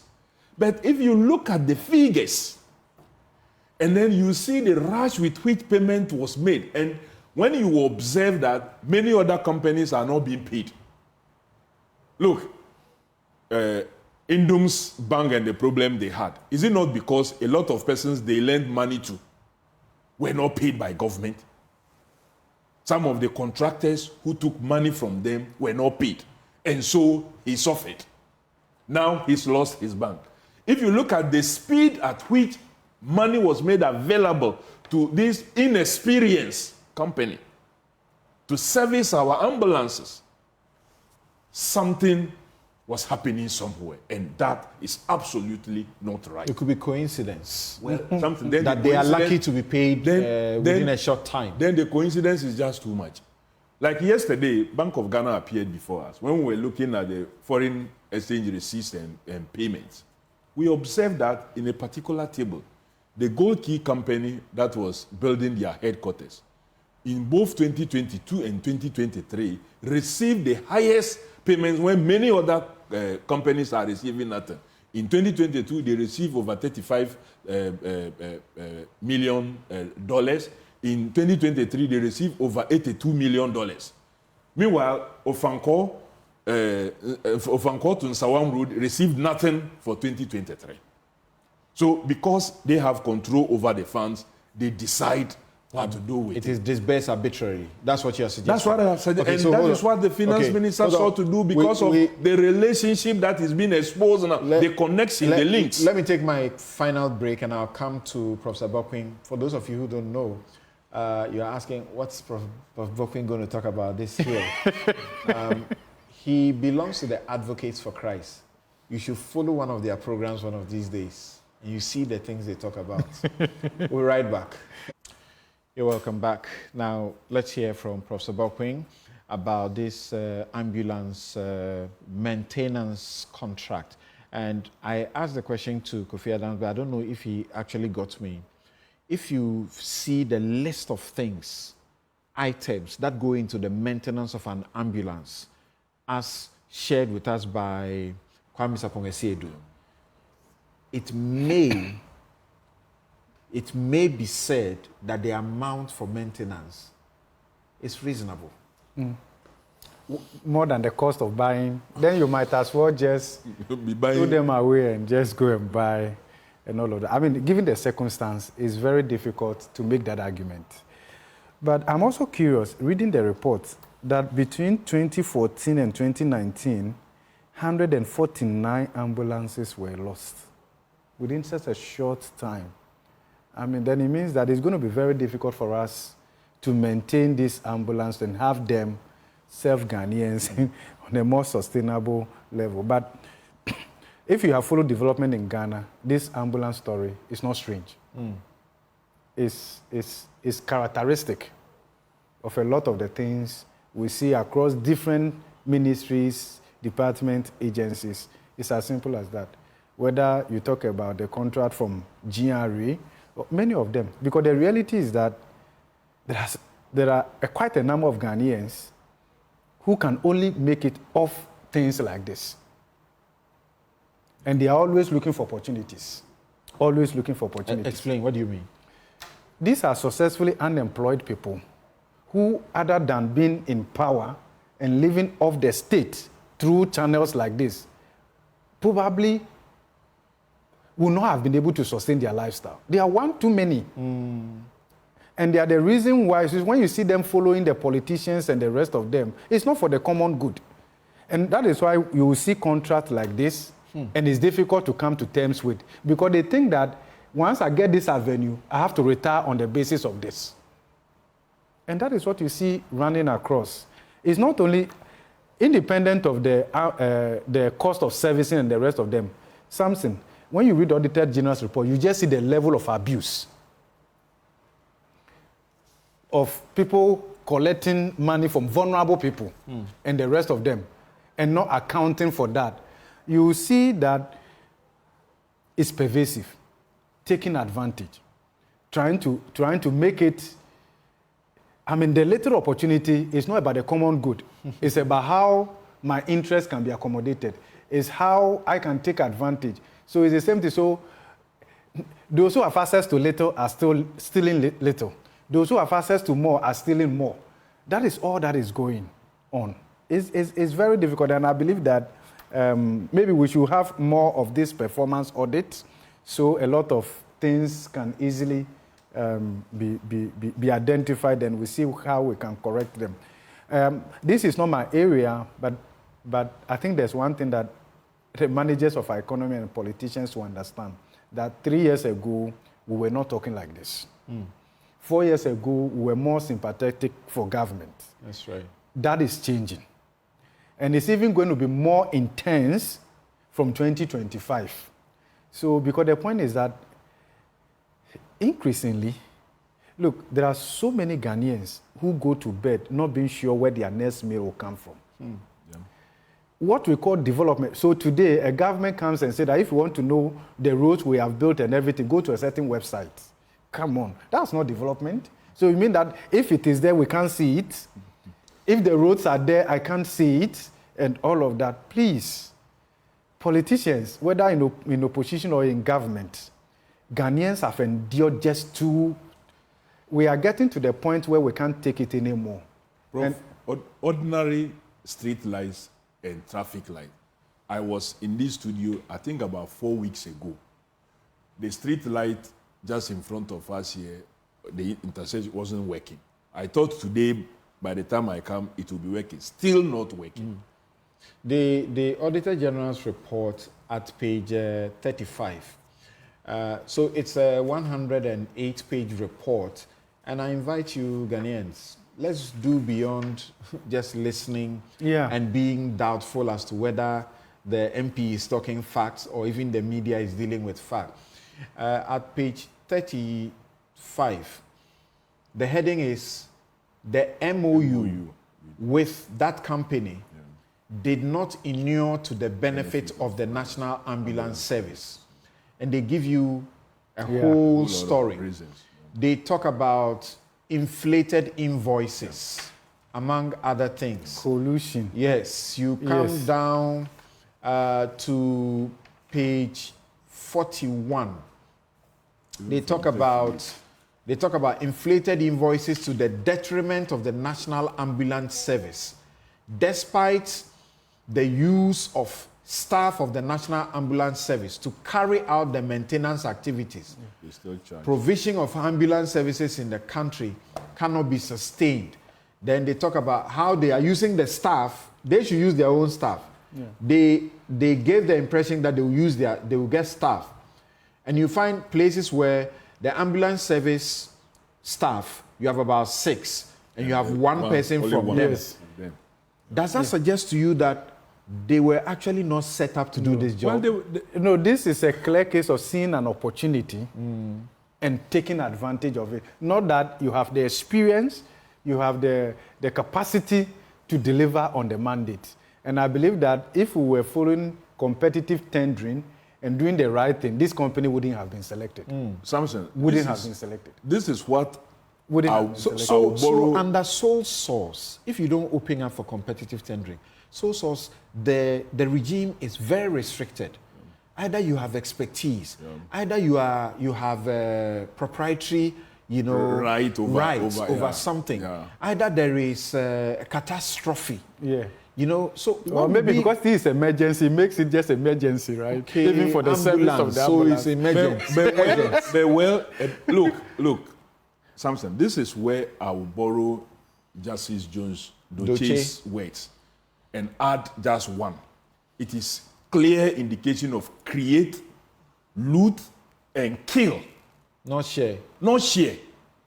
Create, loot, and kill. They are not sharing with anybody. They are just looting and killing because no proper service is being done. If you look at this report, there's no fault reporting mechanism. There is no indication of what service was actually done, so you can drive an ambulance in there and possibly drive it out without proper servicing because no proper records is kept. Okay, so quick and it's also a clear case that it's pervasive within the National Ambulance Service itself. In terms of how they were even using the ambulances, charging patients, vulnerable people. So you can see that this is a total breakdown. Right, so I'll go to him quickly, but I want just about 30 seconds from all of you. From the outcome of this audit report, where they asked for refunds, they didn't ask for abrogation of the contract. They just asked them, let them pay back this amount of money. The Emmanuel Owusu Boadu, who was also employed, receiving money as an employee and still doing business and getting paid differently. They also asked that he too should refund some amount of money. What do you think should be done in 30 seconds? Well, I think that they should go beyond that. And do what? What exactly? The Auditor General didn't recommend beyond this. Should it end there? I believe that Public Account Committee... we've been having engagement with the Auditor General. Sometimes before we take reports, like the 2023 report, we've had an engagement with them. And along the line, we'll be making recommendations that sometimes some of their recommendations is so inconsistent.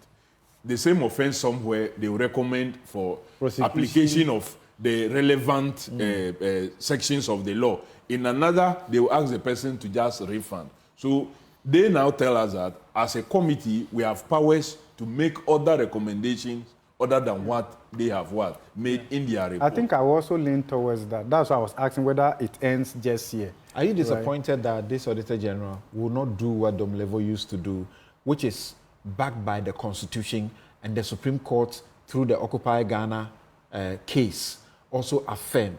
You should issue disallowances and surcharges. Yeah, probably some of these things will lean towards a certain perspective. And I want to believe that the Auditor General should see through this. Okay. And also preserve his own reputation.